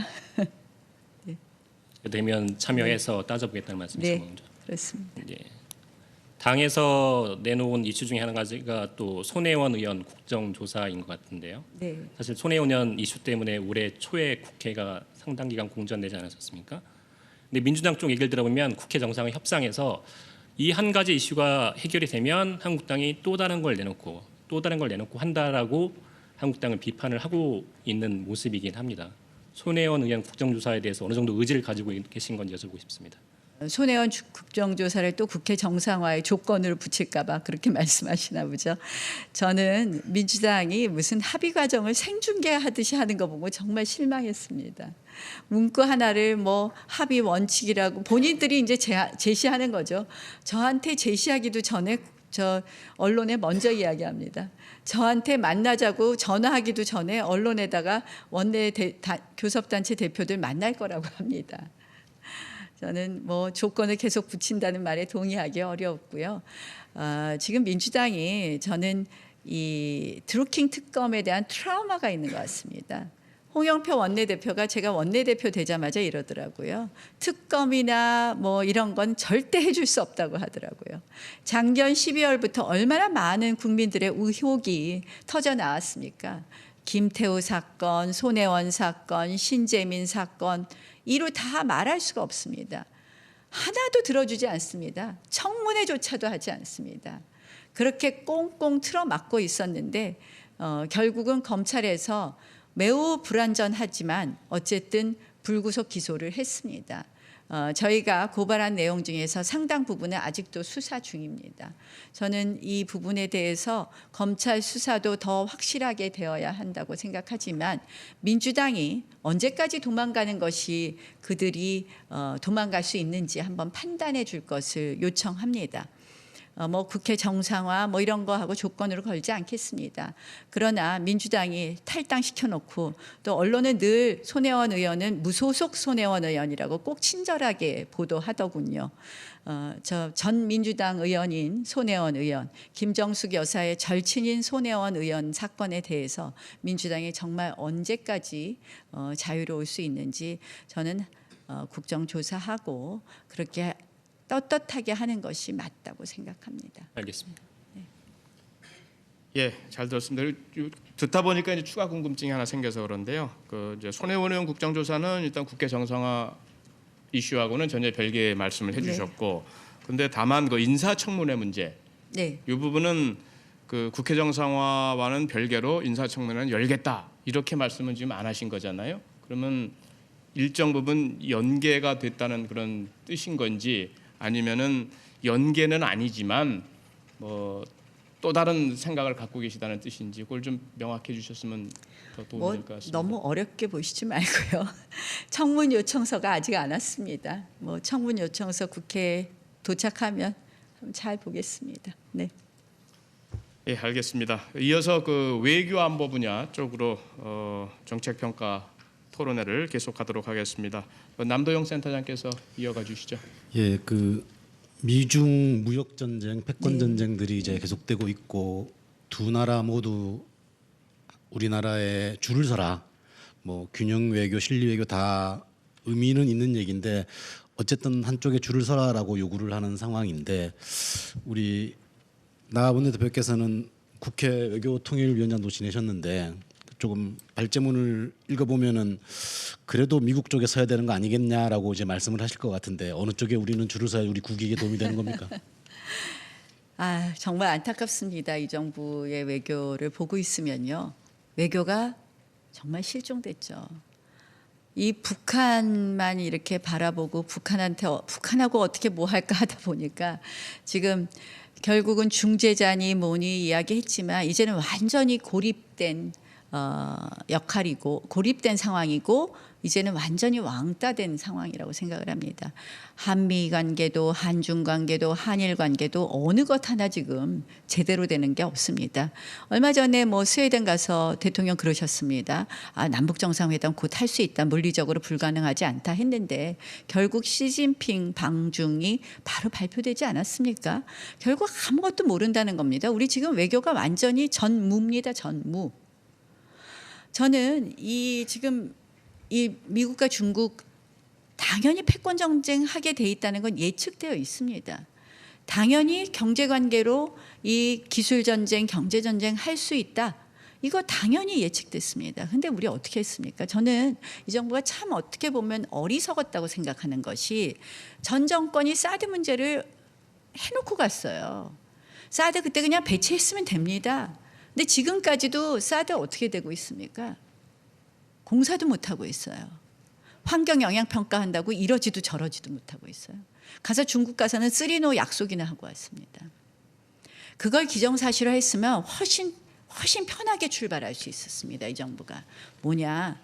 저는 기조는 한미 동맹을 기본으로 해서 하는 그 기본 축을 확실히 하고 있으면 중국도 어느 정도는 기대를 접고 시작하는 부분이 있습니다. 지금 오히려 가운데 있는 것처럼 보이니까 양쪽에서 더 괴롭히는 겁니다. 이제 결국 뭐 구체적인 이슈로 가면 파웨이 문제 같은 것이 가장 문제가 될 텐데요. 저는 정치적 지지는 확실히, 그러나 행동은 조금 천천히, 이런 말씀을 드리고 싶습니다. 이거 일본 외교에서 배워올 수 있을 것 같은데요. 인도 태평양 전략에 대해서 많이 참여하라고 이제 뭐 미국이 계속 하는데, 일본이 한다고 합니다. 크게 얘기합니다. 그러나 페트롤 같은 거 안 하고 있거든요. 이게 뭐냐?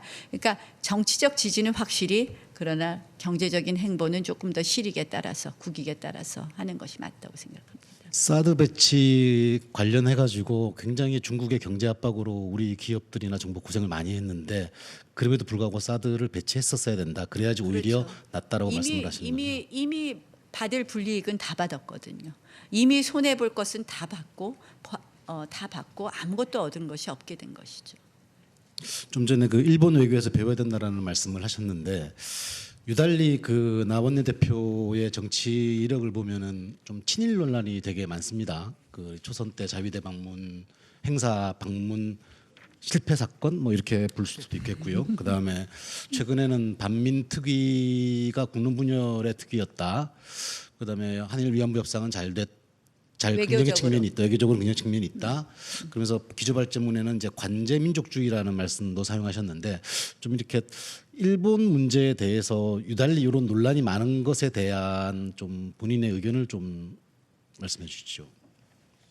저는 이것은 뿌리 깊은 이 좌파 정당이 우파 정치인에 대해서 친일파 낙인 찍기라고 생각합니다. 물론 제가 이제 초선 당선되자마자 2004년 6월 말쯤에 있는 그 자위대 창설 행사에 실수를 잘못 갔다가 그 문 앞에까지만 갔다 온 사건 때문에 그 이후로 계속 친일 논쟁에 휩쓸리는 거 잘 알고 있습니다. 근데 지금 이 정부가 역사 논쟁 시작하는 것도 역시 친일 프레임을, 우리 정당을 친일 프레임으로 가두려는 것이고, 그거는 뭐냐? 결국 대한민국 정통성과도 관련이 있다고 생각을 합니다.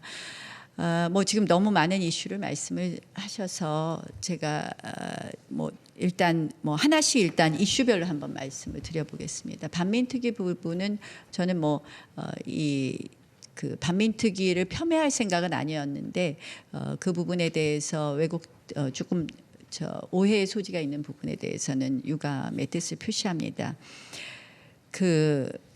저는 사실 이 친일 프레임을 씌우는 것에 대해서 대한민국 정치인 누가 일본을 더 이롭게 할 그런 정치인이 있겠습니까?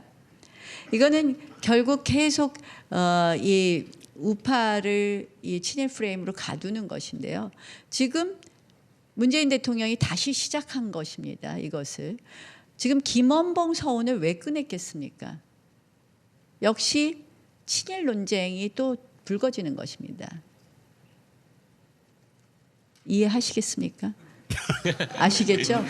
왜 이것으로 가느냐? 결국 이 정부 들어서서 제일 처음 한 것이 중국 가셔서 정율성 작곡가를 훈장을 줘야, 그 한중 사이에 가장 우호적인 어떤 뭐 우호 인물의 상징으로 이야기했습니다.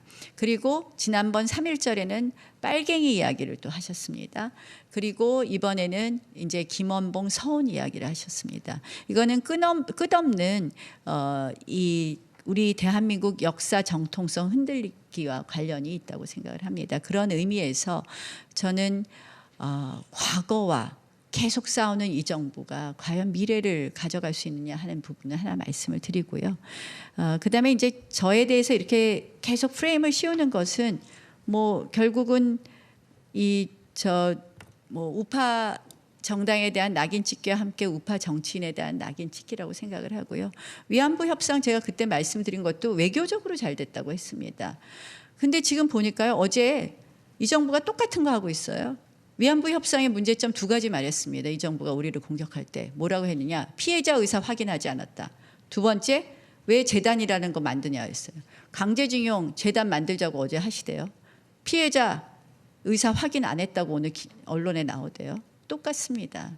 결국은 우리가 현실적으로 타협할 수 있는 부분밖에 없었고, 그래도 위안부 협상이 외교적으로 그 당시에 우리가 평가해 준 것은 처음으로 공식적인 사과, 처음으로 정부가 일본 정부가 돈을 냈기 때문입니다.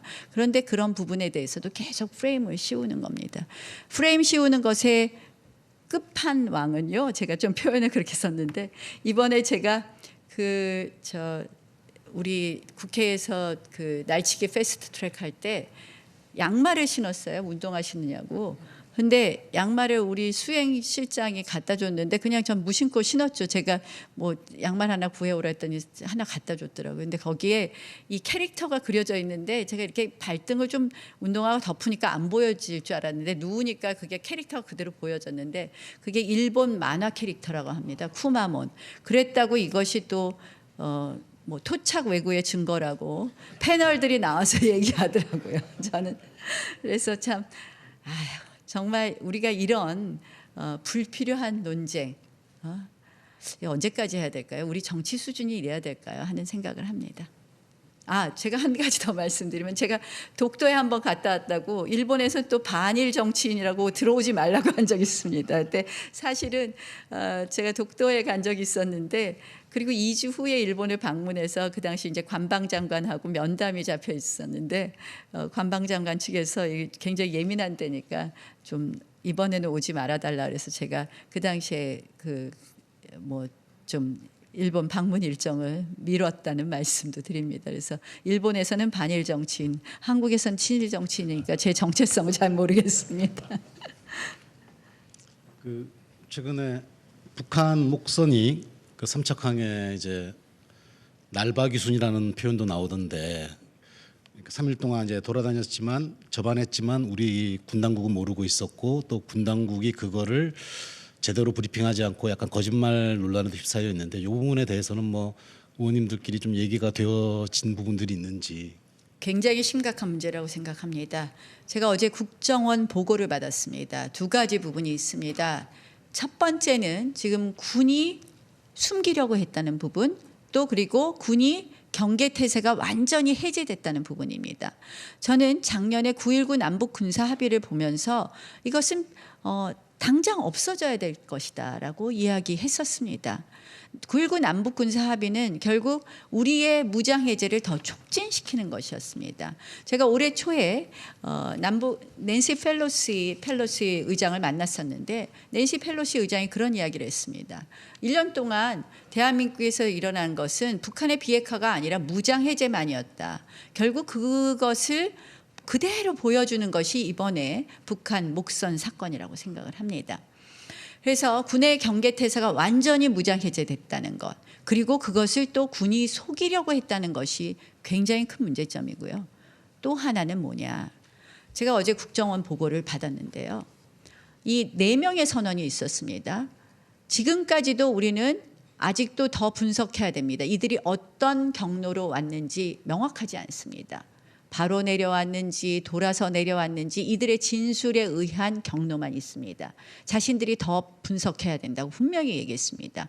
어떤 경로로 이동했는지 밝혀지지도 않았는데 4명을 단지 오전 2시간 신문하고 합동신문단에서 신문하게 되어 있습니다. 북한에서 이렇게 오면 신문하고 4명이 원래는 모두 귀북하겠다고 의사를 표현했었습니다.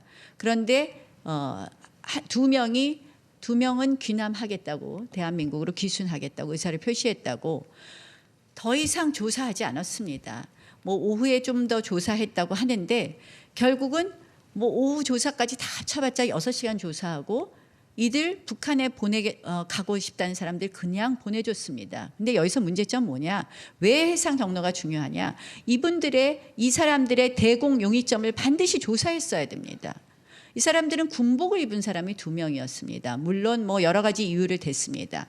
이들이 대한민국의 군사 기밀을 탐지하고 간 대공 용의점이 있는지 없는지를 아직 항로도 확정되지 않은 이 상황에서 북한으로 그냥 돌려보냈다? 이거 대한민국이 해야 될 일 맞습니까? 저는 오늘 오후 의총에서 이 부분에 대해서 치열하게 토론하려고 합니다. 이거는 대한민국이 아닙니다. 대한민국의 경계 해제의 문제를 넘어선 아주 위험한 문제입니다. 아니, 이 부분에 대해서 경로를 파악해서 이들이 우리의 군사 기밀을 탐지한 흔적이 있다면 이 2명을 그냥 보내면 안 됩니다. 간첩 행위를 한 겁니다. 그런데 우리 북한 돌아가겠다고 하니까 바로 결정하고 그 다음 날 통일부를 통해서 북한에 의사를 보냈고, 북한이 일요일이니까 하루 있다가 하자 해서 18일 날 보낸 겁니다. 하루 반 있다 보낸 거죠. 18일 아침에. 이거 있을 수 없는 일입니다. 대한민국의 안보 완전히 저는 이제는 파탄 났다고 생각을 합니다. 외교 안보 라인 즉각 교체해야 됩니다. 지금 정경두 장관 누구 책임 물을 일이 아니라요, 본인이 사퇴해야 합니다. 정경두 장관뿐만 아닙니다. 정의용 안보실장 저는 그만둬야 된다고 생각합니다.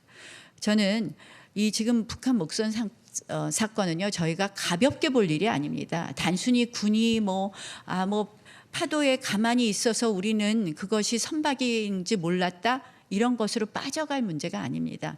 경계 태세가 흐트러진 것은 물론이고, 거기에 따른 지금 이 국정원과 이 합동신문 과정에서 나타난 이 대응은요, 저희가 받아들일 수 없습니다. 그래서 저희 당은 어제도 이미 주장했지만 남북 군사 합의 즉시 폐기해야 된다는 점을 다시 한번 주장하고, 외교 안보 라인은 즉각 교체해야 된다는 말씀을 드립니다. 약간 원론적인 얘기긴 한데, 그러니까 좀 대북 비핵화 원칙이 확고했던 두 이전 보수 정권에서는 남북 간 대립이 격화가 되었고, 그다음에 핵실험이나 미사일 실험이 강화되었었는데, 어쨌든 간에 원칙을 잃었다고는 하지만 문재인 정부 들어와 가지고는 대화의 국면을 잃고 어쨌든 간에 긴장도는 좀 떨어진 거 아니냐라는 여론도 있거든요. 이 부분들에 대해서는 어쨌든 대화를 이어간 것에 대해서는 저는 긍정적으로 표현합니다. 긍정적으로 평가합니다. 남북 간의 대화, 저는 앞으로 비핵화를 만들어가는 데 있어서 꼭 필요하다고 생각하고, 그런 부분에 대해서는 긍정적으로 평가합니다. 또 일단 겉으로 도발이 없었다는 점, 그런 면에서는 아까 말씀하신 부분에 일부 동의할 수 있지만, 사실상 핵실험과 미사일 도발이 겉으로 나타난 것이 없다고 해서 그들의 핵 능력이 감축되어 있다? 그렇게는 보기 어렵지 않습니까? 지금 여러 가지 증거가 결국 핵무기도 10개 이상 더 만들었다고 지금 보도가 되고 있습니다. 그래서 그 부분에 대해서는 진짜 평화가 왔다는 부분에 대해서는 좀 동의하기 어렵다고 생각을 합니다. 그러나 어쨌든 대화의 기조를 계속 가져가는 것은 전 필요하다고 생각을 합니다. 그런데 이 대화가 아까 제가 이제 이 항구적 평화, 늘 항구적 평화를 말씀하시는데, 대통령께서 이 평화가 진짜 평화가 되려면 저는 항구적 자유를 기본으로 한 비핵화의 여정이 되어야 된다고 오늘 말씀을 드렸습니다. 그것은 거꾸로 말씀을 드린다면, 진짜 평화가 된다면 항구적 자유를 위한 여정이 될 거란 말씀을 드립니다. 관련해서요, 이 정부가 이달 초에 이제 북한에 800만 달러를 지원하고 인도적 지원, 그다음에 최근 어제 발표했죠, 통일부 장관이 쌀 5만 톤을 국제기구를 통해서 지원하겠다라고 했는데, 이 인도적 지원의 부분에 대한 나경원 원내대표의 입장은 어떤 것인지요?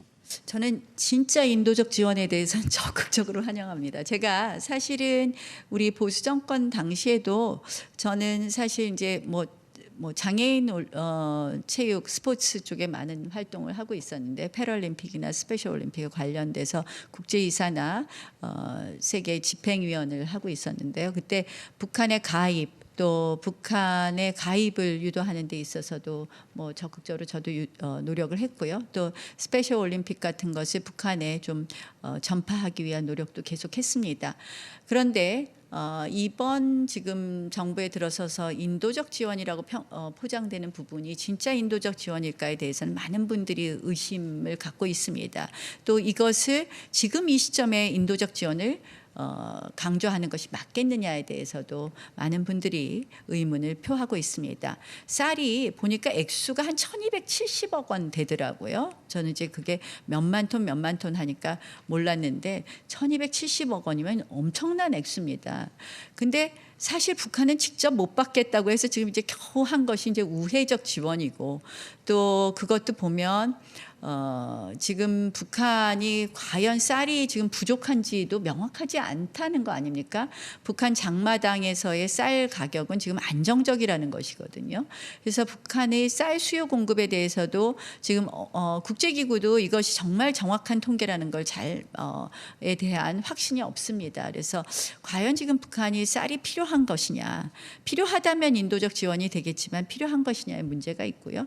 또 두 번째로서는 결국 모니터링 문제도 있다고 생각을 합니다. 이것이 정말 북한 주민들에게 도달될 수 있느냐. 그래서 그런 의미에서 이번 쌀 인도적 지원에 대해서는 다소 부정적이라고 말씀드립니다.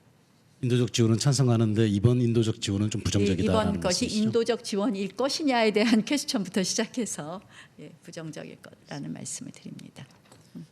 예, 수고하셨습니다. 그리고 외교안보 관련해서 그 방청석에서 질문서가 하나 온 게 있습니다. 이것도 같이 소화하도록 하겠습니다. 전직 언론인께서 주신 질문인데요.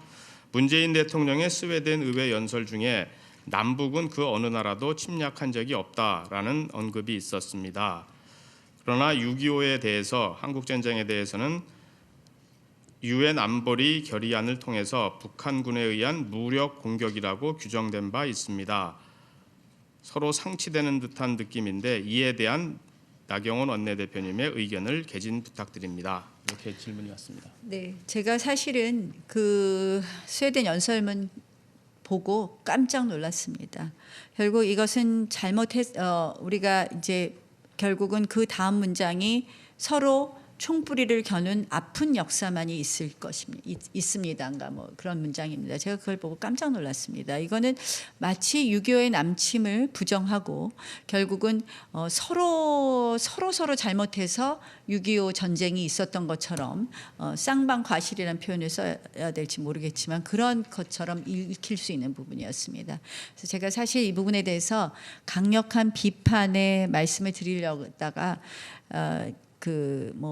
가급적 대통령의 이 외교 행보, 이 바깥으로 방문하는 외교 행보에 대해서는 좀 언급을 자제하자라는 그런 생각으로 그것은 뭐 어떻게 보면 야당이 보통 대통령에 대해서는 좀 그런 정도의 존중은 해드려야 된다 해서 그 당시는 특별한 언급을 안 했습니다만 이 자리를 빌어서 말씀할 기회를 주셔서 감사합니다. 전 정말 잘못된 발언이라고 생각을 합니다. 이러한 발언들을 저는 의도적으로 계속하신다고 생각을 합니다. 빨갱이 논쟁도 마찬가지입니다. 빨갱이는 친일파가 만든 용어다. 이런 식으로 친일과 친북을 묘하게 대비시킵니다. 결국 이것도 의도적으로 말씀하시는 거라고 생각을 합니다. 대한민국의 역사를 부정하고 역사를 다시 쓰겠다는 이 의도적인 부분이 결국은 이 대한민국을 더욱 편가르게 할 수 있다고 생각을 하고요. 그런 면에서 매우 안타깝게 생각합니다. 저는 노무현 대통령하고 문재인 대통령을 자꾸 이렇게 비교하게 되더라고요. 왜냐하면 문재인 대통령이 노무현 대통령의 비서실장이었기 때문에. 근데 노무현 대통령은 소위 그 당시에 기득권과 싸우는 싸움을 하셨어요.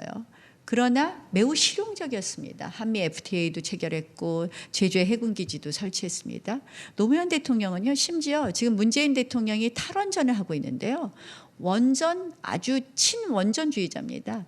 19년 만에 노무현 대통령이 정말 소위 윤진식 산업부 장관을 닥달해 갖고 방패장을 만든 분입니다. 방패장 만들어졌다고 감격하신 분입니다. 매우 실용적인 분입니다. 그런데요, 문재인 대통령은 지금 대한민국과 싸우고 있습니다. 대한민국의 정통성을 부정하고 대한민국을 전체를 바꾸려고 하고 있습니다. 저희는 그래서 굉장히 안타깝다. 왜 노무현 대통령의 실장을 하셨는데 어떻게 보면 노무현 대통령이 실용적인 부분을 조금 더 계속 발전하신다면 대한민국이 더 미래로 갈 수 있을 텐데 하는 그런 아쉬움이 많고요. 지금 이 의도된 발언들은 에 대해서 저희는 매우 경계하고 있다는 말씀을 드립니다. 예, 잘 알겠습니다. 충분히 답변이 되셨으리라고 생각이 됩니다. 이어서 그 국회 정상화 또는 국회 현안과 관련해서 현안을 아까 뒤로 미룬 것이 추가 경정 예산안 부분입니다. 그래서 요 국회 관련 부분 추가적으로 질문 답변 들어가는 걸로 진행하도록 하겠습니다. 이승원 부장님께서 진행해 주시죠. 그 추경 여쭙기 전에 잠깐 이어서 하나 여쭤보면요. 아까 전에 그 지금 목선 얘기 나오고 했는데 아까 전에 그 질의응답 과정에서 사법부 장악 얘기하시면서 언론도 완전히 장악됐다고 얘기하시면서 그 근거로 목선 보도가 하나도 이루어지지 않았다 이렇게 얘기를 하셨어요. 목선 관련. 근데 목선 관련 드러난 거는요. 그 언론 보도를 통해서 다 드러난 겁니다. 그러니까 다른 자리가 아니라 관훈 클럽 언론인 모임 관클럽에서 이렇게 얘기를 하셔가지고 그 대목에 대해서는 좀 혹시 다른 어떤 생각이 있어서 말씀하신 게 있으시면 나경원 원내대표 나중에라도 좀 말씀을 해주셨으면. 그럼 제가 이 자리를 빌어서 다시 사과의 말씀을 드립니다. 일부 언론이라는 아니, 말씀이고요. 그 말씀을 이제 드리려고 한 건 아니고 하여튼 아니 제가 드리는 예. 말씀 언론이 있기에 우리가 또 정말 밝혀지는 게 있고 감사하게 생각합니다. 그런데 이제 아까 제가 주로 말씀드린 것은 방송 보도 말씀을 드렸습니다. 네. 뭐 그 말씀을 듣자고 한 일부 건 방송 아니고요. 보도 그것도 하나만 그렇게 말씀드리겠습니다. 하나만 이어서 여쭤보고 추경 여쭤보겠습니다. 지금 아까 전에 이제 그 얘기를 하시면서 안보 라인에 대한 교체 말씀 사실 이전부터 비핵화 문제 있을 때 자주 거론하셨던 문제인데 그 실질적으로 이번 사실 목선 사태는 좀 우리 안보에 어떤 구멍이 뚫렸다는 그 비판이 상당히 확산되고 있는 상황 아니겠습니까?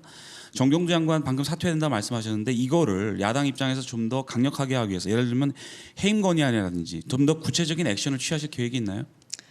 뭐 저희가 액션과 말은 쉽게 많이 할 수 있는데요. 실현이 가능해야지 말에 힘이 생기더라고요. 그래서 해임 건의안 부분은 저희가 뭐 검토는 해보겠습니다만 결국은 일단 자진 사퇴가 먼저다 이런 말씀드리겠습니다. 사퇴 안 하면요. 그 다음에 한번 보죠. 예, 알겠습니다. 네. 추경 예정됐던 거 지금 질문하겠습니다. 사실 경제청문회 이슈와 맞물려서 지금 가장 큰 논란, 사실 이번 임시국회를 놓고 여권에서 가장 국회를 빨리 열어야 된다고 주장하는 가장 핵심적인 이유가 추경 아니겠습니까? 네. 가장 지금까지 반대하시는 논거, 핵심 논거가 무엇입니까? 그러니까 이 6조 7천억 원 어떻게 보면 뭐 굉장히 액수가 적죠. 6조 7천억 원의 이 추경에 대해서 이것 때문에만 반대하는 것이 아닙니다. 그것이 주는 의미부터 시작해서 말씀을 드리겠습니다. 결국 이 정부 들어서 지금 6조 7천억 원 추경에 이르기까지 대통령께서 최근에 말씀하신 이 국가 채무 비율을 40%를 유지해야 되겠느냐 이런 발언에서 나타나는 결국 재정 확대에 대한 저희의 우려를 강하게 표시하는 것입니다. 이 국가 채무 40%에 대한 논쟁도 뜨겁지만 결국은 이 우리나라의 국가 채무를 계산하는 데 있어서 공공기관 채무라든지 뭐 연금이라든지 이런 채무를 본다면 이미 60%를 넘었고 OECD의 뭐 기축통화국인 일본, 뭐 미국이나 또는 N인 일본하고 우리가 단순 비교할 수 없는 점에서 이 40%라는 것은 우리가 그동안 실질적으로 지켜야 하는 선이었습니다. 그런데 이 40%에 대해서 문재인 대통령이 야당 시절과 전혀 다른 반응을 보이면서 이 40%를 지켜야 하느냐 하면서 지금 재정을 확대하겠다고 합니다. 굉장히 위험하다고 생각을 합니다. 이 재정 확대의 신호탄 중에 하나가 작년의 슈퍼 예산이고 이번에 추경입니다. 또다시. 그래서 저희는 이 추경을 통해서 이 재정 확대에 대한 위험성을 말씀드리려고 합니다. 뭐 예컨대 지금 정말 곳곳이 지금 적자 투성인데요. 건강보험만 해도 2026년이면 기금이 고갈됩니다.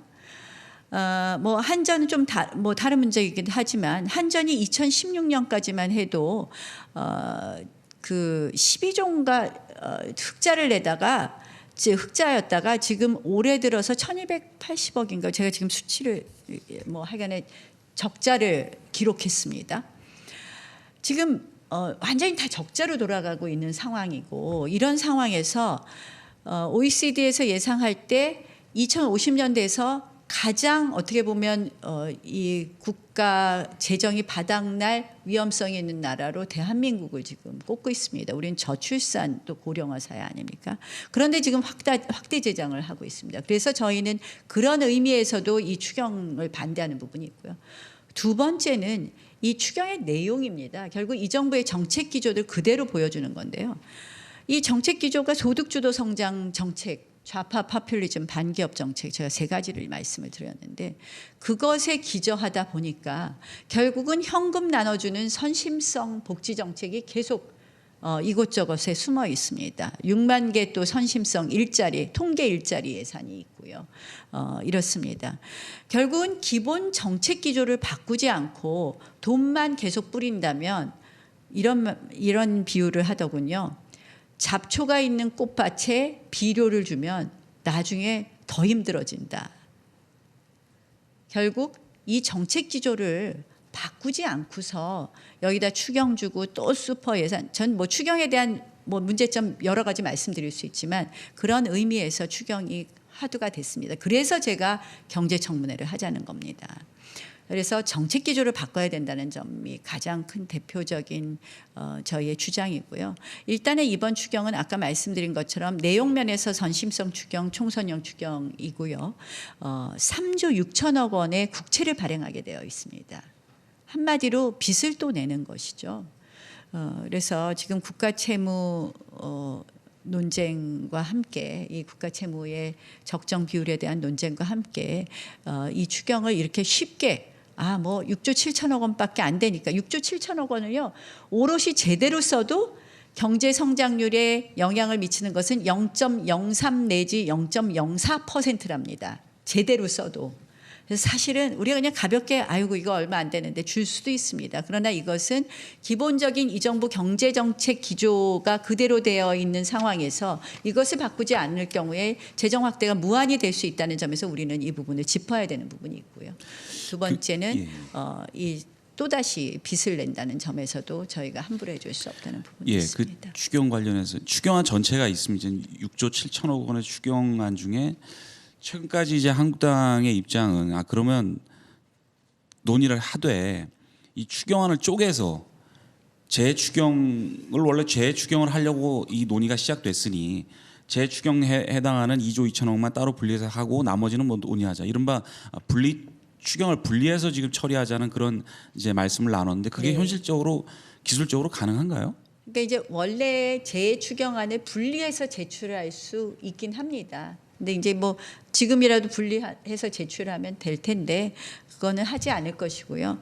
사실은 그러니까 뭐 재추경을 먼저 심사하는 방법도 있겠죠. 근데 이것이 불가능하지 않다는 말씀은 분명히 드립니다. 그래서 분리해서 제출했으면 좋았다는 말씀을 드리고요.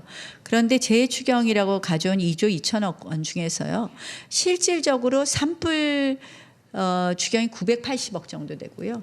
그리고 포항 지진 추경이 한 1,000억 정도 되는데요. 내용을 보면 주민한테 주는 게 하나도 없습니다. 이게 가짜 재추경이죠. 그러니까 그래서 지금 고성 주민이나 이게 추경 안 된다고 불만이 없으신 게 피해 주민한테 직접 주는 게 하나도 없다는 것이죠. 그래서 재추경이라고 말만 해놓고 실질적으로 피해 주민들한테 주는 게 없다는 것이고요. 나머지 미세먼지 추경도 실질적으로 예비비로 쓸 수가 다 있습니다. 지금 저는 왜 이 정부가 추경을 막 이렇게 들고 나왔는지 이해를 못하겠습니다. 저희가 이 예비비 중에서 재해재난 예비비가 1조 8천억 원입니다. 이거 그냥 쓸 수 있습니다. 국무회의에서 의결하면. 그래서 그런데 이걸 굳이 추경 예산이라고 편성을 해왔고요. 재해재난. 그다음에 또 하나는 이 지금 재추경 중에서 들어있는 것 중에서 기금을 쓰는 게 있는데요. 기금은 우리가 예산을 통과시킬 때 20% 범위 내에서는 자유롭게 쓰게 열어놔 있습니다. 그래서 이미 기금 부분은 마음대로 쓸 수 있는 겁니다. 이 정부가. 그래서 한 3조 가량은 이미 마음대로 쓸 수 있는 건데 추경이라고 굳이 들고 와서 이렇게 논란을 일으키고 야당이 안 해준다 그러면서 야당 탓 추경 탓 하는 것이 저는 이렇게 생각을 해요. 이거 의도된 파행을 불러일으키고 그것을 통해서 이 경제 어려운 걸 또 야당한테 이제 추경 탓하면서 뒤집어 씌우는 거 아닌가. 이들이 정말 추경을 할 생각이 있느냐, 정말 국회를 정상화할 생각이 있느냐 의심스럽다는 거죠. 그래서 제가 시나리오 중에 하나 생각하는 건요. 좀 이따가 청와대에서 추경 포기 선언할 것 같아요. 뭐 하나 안 하나 자기들은 할 수 있는 게 다 할 수 있거든요 지금. 그래서 그런 거 아닌가 하는 생각도 듭니다. 지금 말씀 들어보면 재해 추경만 따로 떼서 소규모로 낮춰서 갖고 와도 논의하기가 쉽지 않다는 말씀으로 이해가 되는데. 아니 뭐 그 부분은 실질적으로 이제 주민한테 주는 건 아니지만 소방 헬기를 산다든지 이런 거기 때문에 이제 제가 말씀드리는 거는 예비비로 사용할 수도 있지만 그렇게 가져왔으니까 재추경하면 그거는 적극적으로 해드립니다. 알겠습니다. 네. 다만 이제 미세먼지 추경에는요. 또 통계용 일자리가 있더라고요. 뭐 미세먼지를 감시하는 뭐 감시단 뭐 해갖고 또 200만 원씩 주는 일자리를 또 잔뜩 만들어놨어요. 근데 하여튼 보시기에는 그거 하기 전에 포기 선언부터 할 것 같다 이렇게 예측을 하시는 건가요? 네. 추경 포기 선언부터 할 것 같다고 좀 예측을 하시는 건가요? 뭐 국회 정상화 안 되면 적당한 쯤에 그런 것도 할 수 있지 않나 이런 생각을 해봅니다. 네.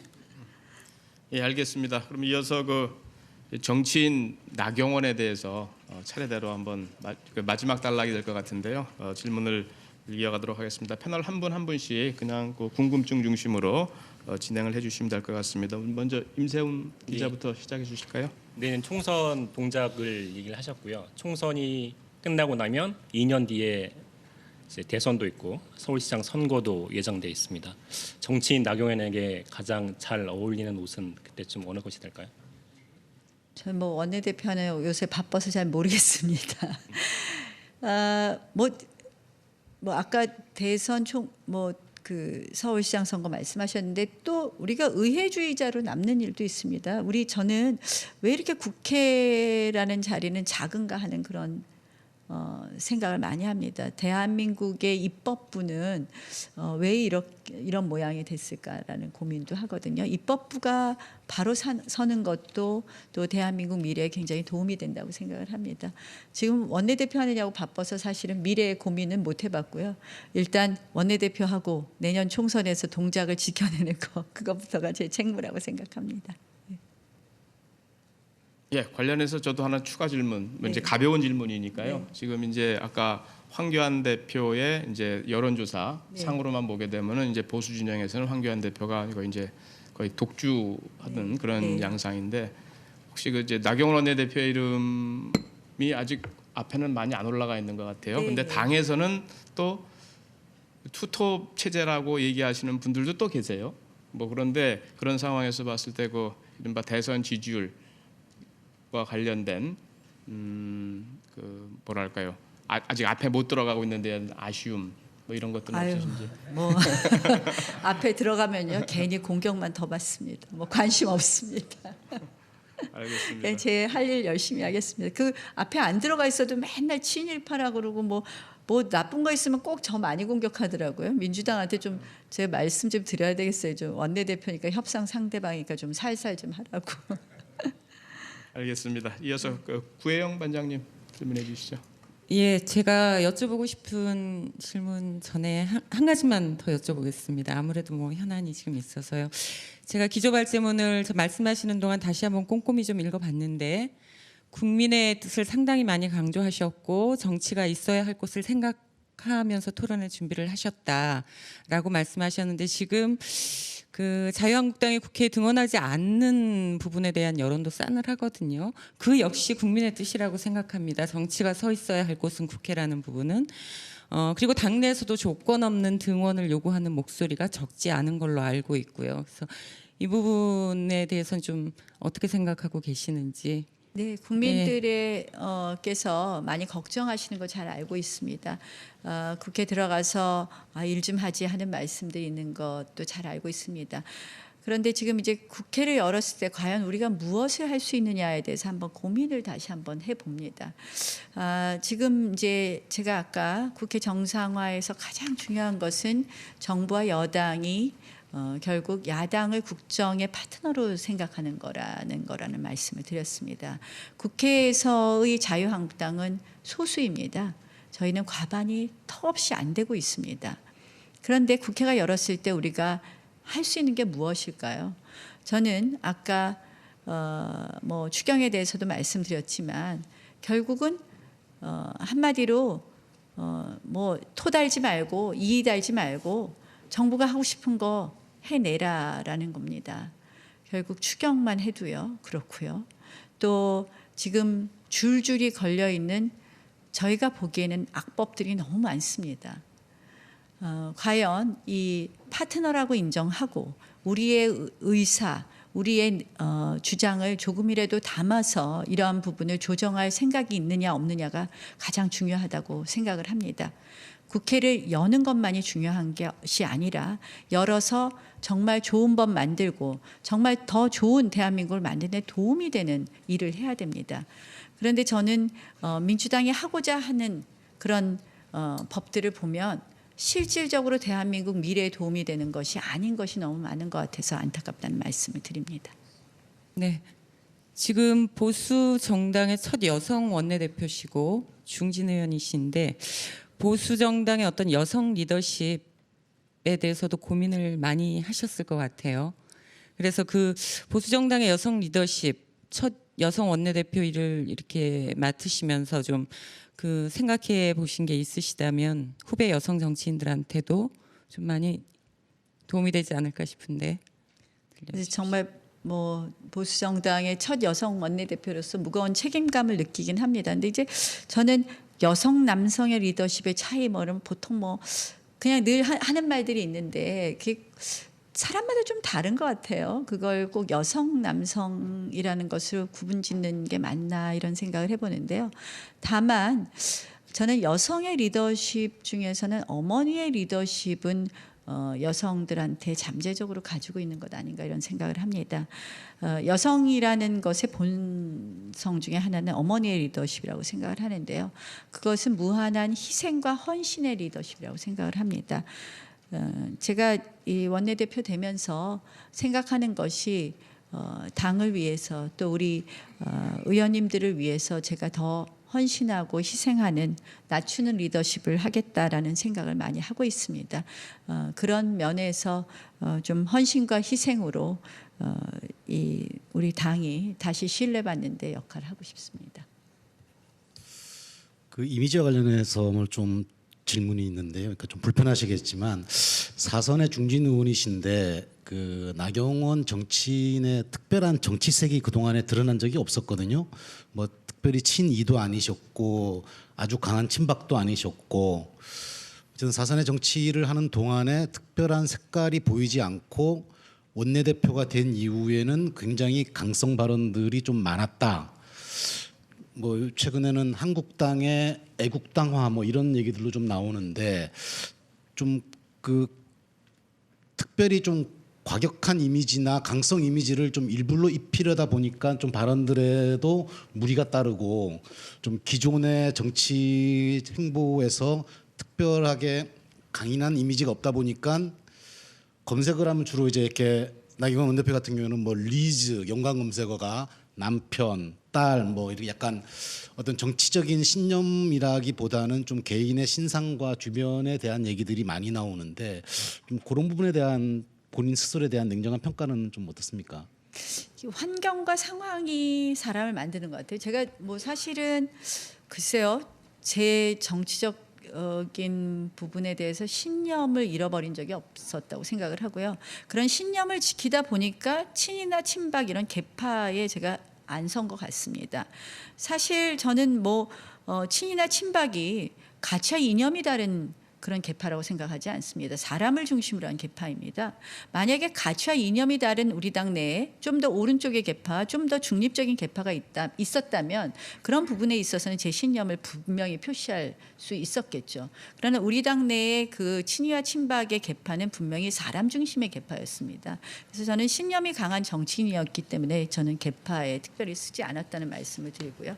그래서 개인적으로는 저는 정치적으로 뭐 편하지 않았습니다. 남들이 꽃길이라 그러는데요. 저 18대 때도 저 뭐 공천 안 준다는 거 겨우 해서 험지인 중구에 나가라 그래서 중구에 나갔고요. 그랬다가 서울시장 선거도 뭐 아무도 안 한다고 해서 우리 당 누가 나가도 떨어지니까 그런 거나 나가라고 그래서 제가 나가게 됐고요. 19대 보궐선거도 동작구는 아무도 우리 당에서 안 나간다 그러니까 저를 저 후보 등록일 이틀 전에 내보내갖고 제가 아유 그럼 해보겠다고. 왜냐하면 그 전에 저한테 당협위원장 자리를 안 주더라고요. 그래서 제가 정치 다시 하려면 이거 한번 도전해보겠다 해서 동작에 나가서 926표 차이로 당선되지 않았습니까? 저는 신념의 정치인이었고요. 여태까지 제가 해야 될 책무를 완수하는 정치인이었습니다. 지금 저의 발언이 강성이다. 지금 대한민국의 상황이 저희를 그렇게 내몰고 있다고 생각을 합니다. 그러다 보니까 저희의 신념을 더 확실하게 말하게 된다는 말씀을 드리고요. 대한애국당화 뭐 이렇게 말씀하시는데요. 제가 참고로 말씀드리면 20대 대해서 그러니까 뭐 이 그 국회가 새로 시작하면 이 한국정치학회에서 의원들의 이런 이념 성향을 조사하는 게 있어요. 근데 제가 그 당시에 보니까 우리 한국당에서 왼쪽에서 7번째 의원입니다.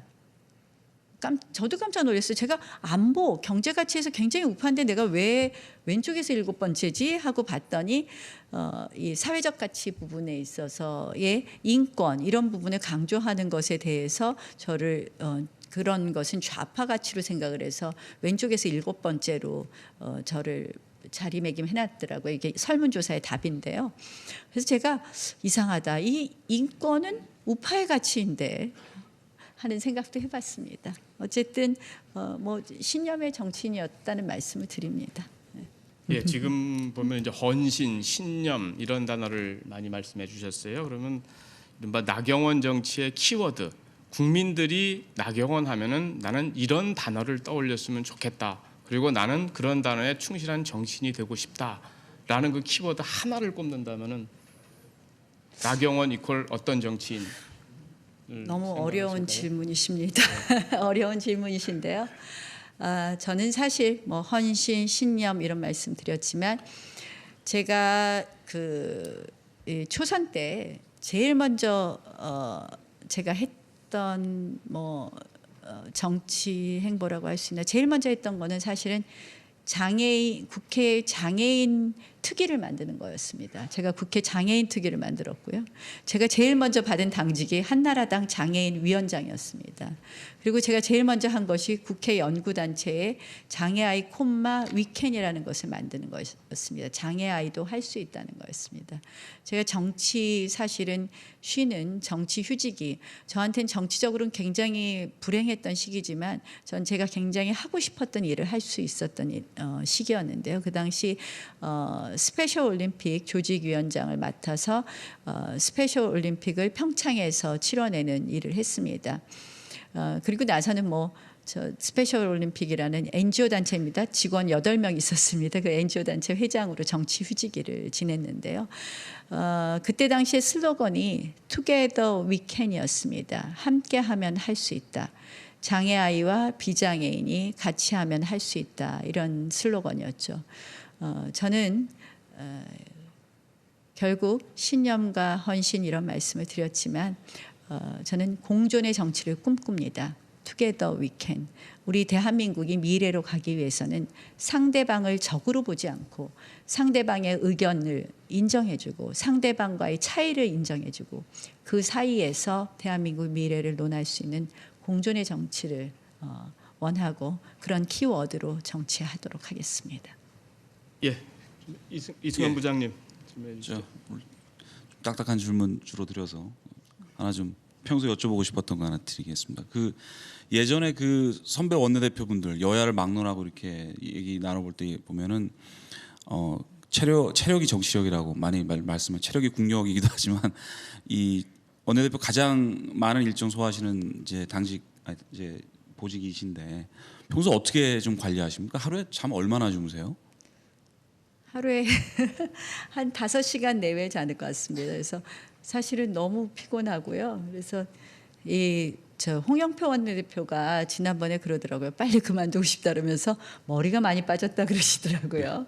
근데 제일 경무가 원내대표인 것 같습니다. 왜냐하면 저희가 늘 아침에 9시 회의를 하거든요. 그래서 그 9시 회의라는 것이 다른 것이 아니라 오늘의 당의 정책 방향을 말씀드리는 거니까 아침에 새벽부터 움직입니다. 새벽부터 움직이고 새벽부터 회의하고 하다 보니까 정말 요새는 힘들다, 체력적으로 그런 힘들다라는 생각을 하는데 자세히 말씀드려야 돼요. 체력 관리. 전 그냥 아침에 일어나면 일단 먹습니다. 뭘 먹냐? 건강식품부터 먹습니다.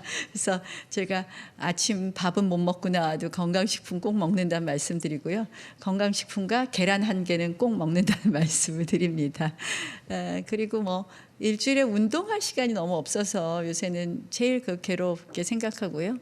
저녁에 들어가서 정말 간단한 이렇게 체조라도 하고 싶은데 그 시간도 없을 때가 많더라고요. 그래서 최대한 노력하고 일주일에 한 30분씩 2번은 꼭 좀 뛰거나 걷거나 운동하는 그런 시간은 좀 확보하려고 하고 그 정도는 하고 있습니다.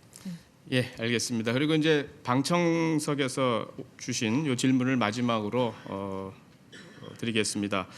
아까 답변에서 이제 개헌 저지선 확보 내년 총선의 그 최저 목표라고 말씀을 하셨는데 이 개헌 저지선을 확보하지 못하면 어떤 개헌이 이루어질 것이라고 보기에 그 말씀을 해주셨는지 궁금합니다. 이런 질문이 들어와 있습니다. 이 정권 들어서 제일 처음에 내놓은 개헌안, 실질적으로 국회 개헌이라고 했지만 사실상 이 정권의 개헌안이었습니다. 이 개헌안의 내용에서 자유민주주의의 자유를 삭제하는 것이었습니다. 그리고 실질적으로 토지의 공개념을 확대하는 것이었습니다. 저는 이 정부의 정책이 사실상 상당히 이 사회주의적 정책을 많이 가지고 있다고 생각을 하고요. 이 선거법이나 이런 시도도 결국은 의회를 한 단계 좌클릭하려는 시도라고 생각을 합니다. 그런 면에서 그러한 이 우리 헌법을 한 단계 좌클릭하는 그런 개헌이 될 것이다. 그 개헌을 잘못 문을 열어놓을 때 결국 우리의 대한민국의 위대한 역사가 있게 한 자유민주주의 체제를 지킬 수 있느냐 하는 그런 걱정마저 든다는 말씀을 드리겠습니다. 예, 잘 들었습니다. 답변이 되셨는지 모르겠네요.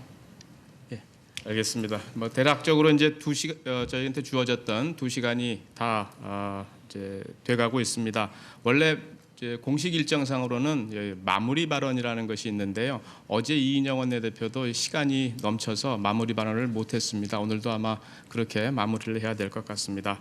아무튼 긴 시간 여러 현안에 걸쳐서 토론에 임해주신 나경원 원내대표께 다시 한번 감사드립니다. 그리고 패널 여러분들도 오늘 수고 많으셨습니다. 그리고 어제에 이어서 오늘도 현장 중계에 임해주신 중계팀 여러분, 그리고 영상 취재팀 여러분, 취재기자 여러분, 또 직접 참석해주신 방청객 여러분, 그리고 시청자 여러분 감사드립니다. 이것으로 관훈 토론회 마치겠습니다. 고맙습니다.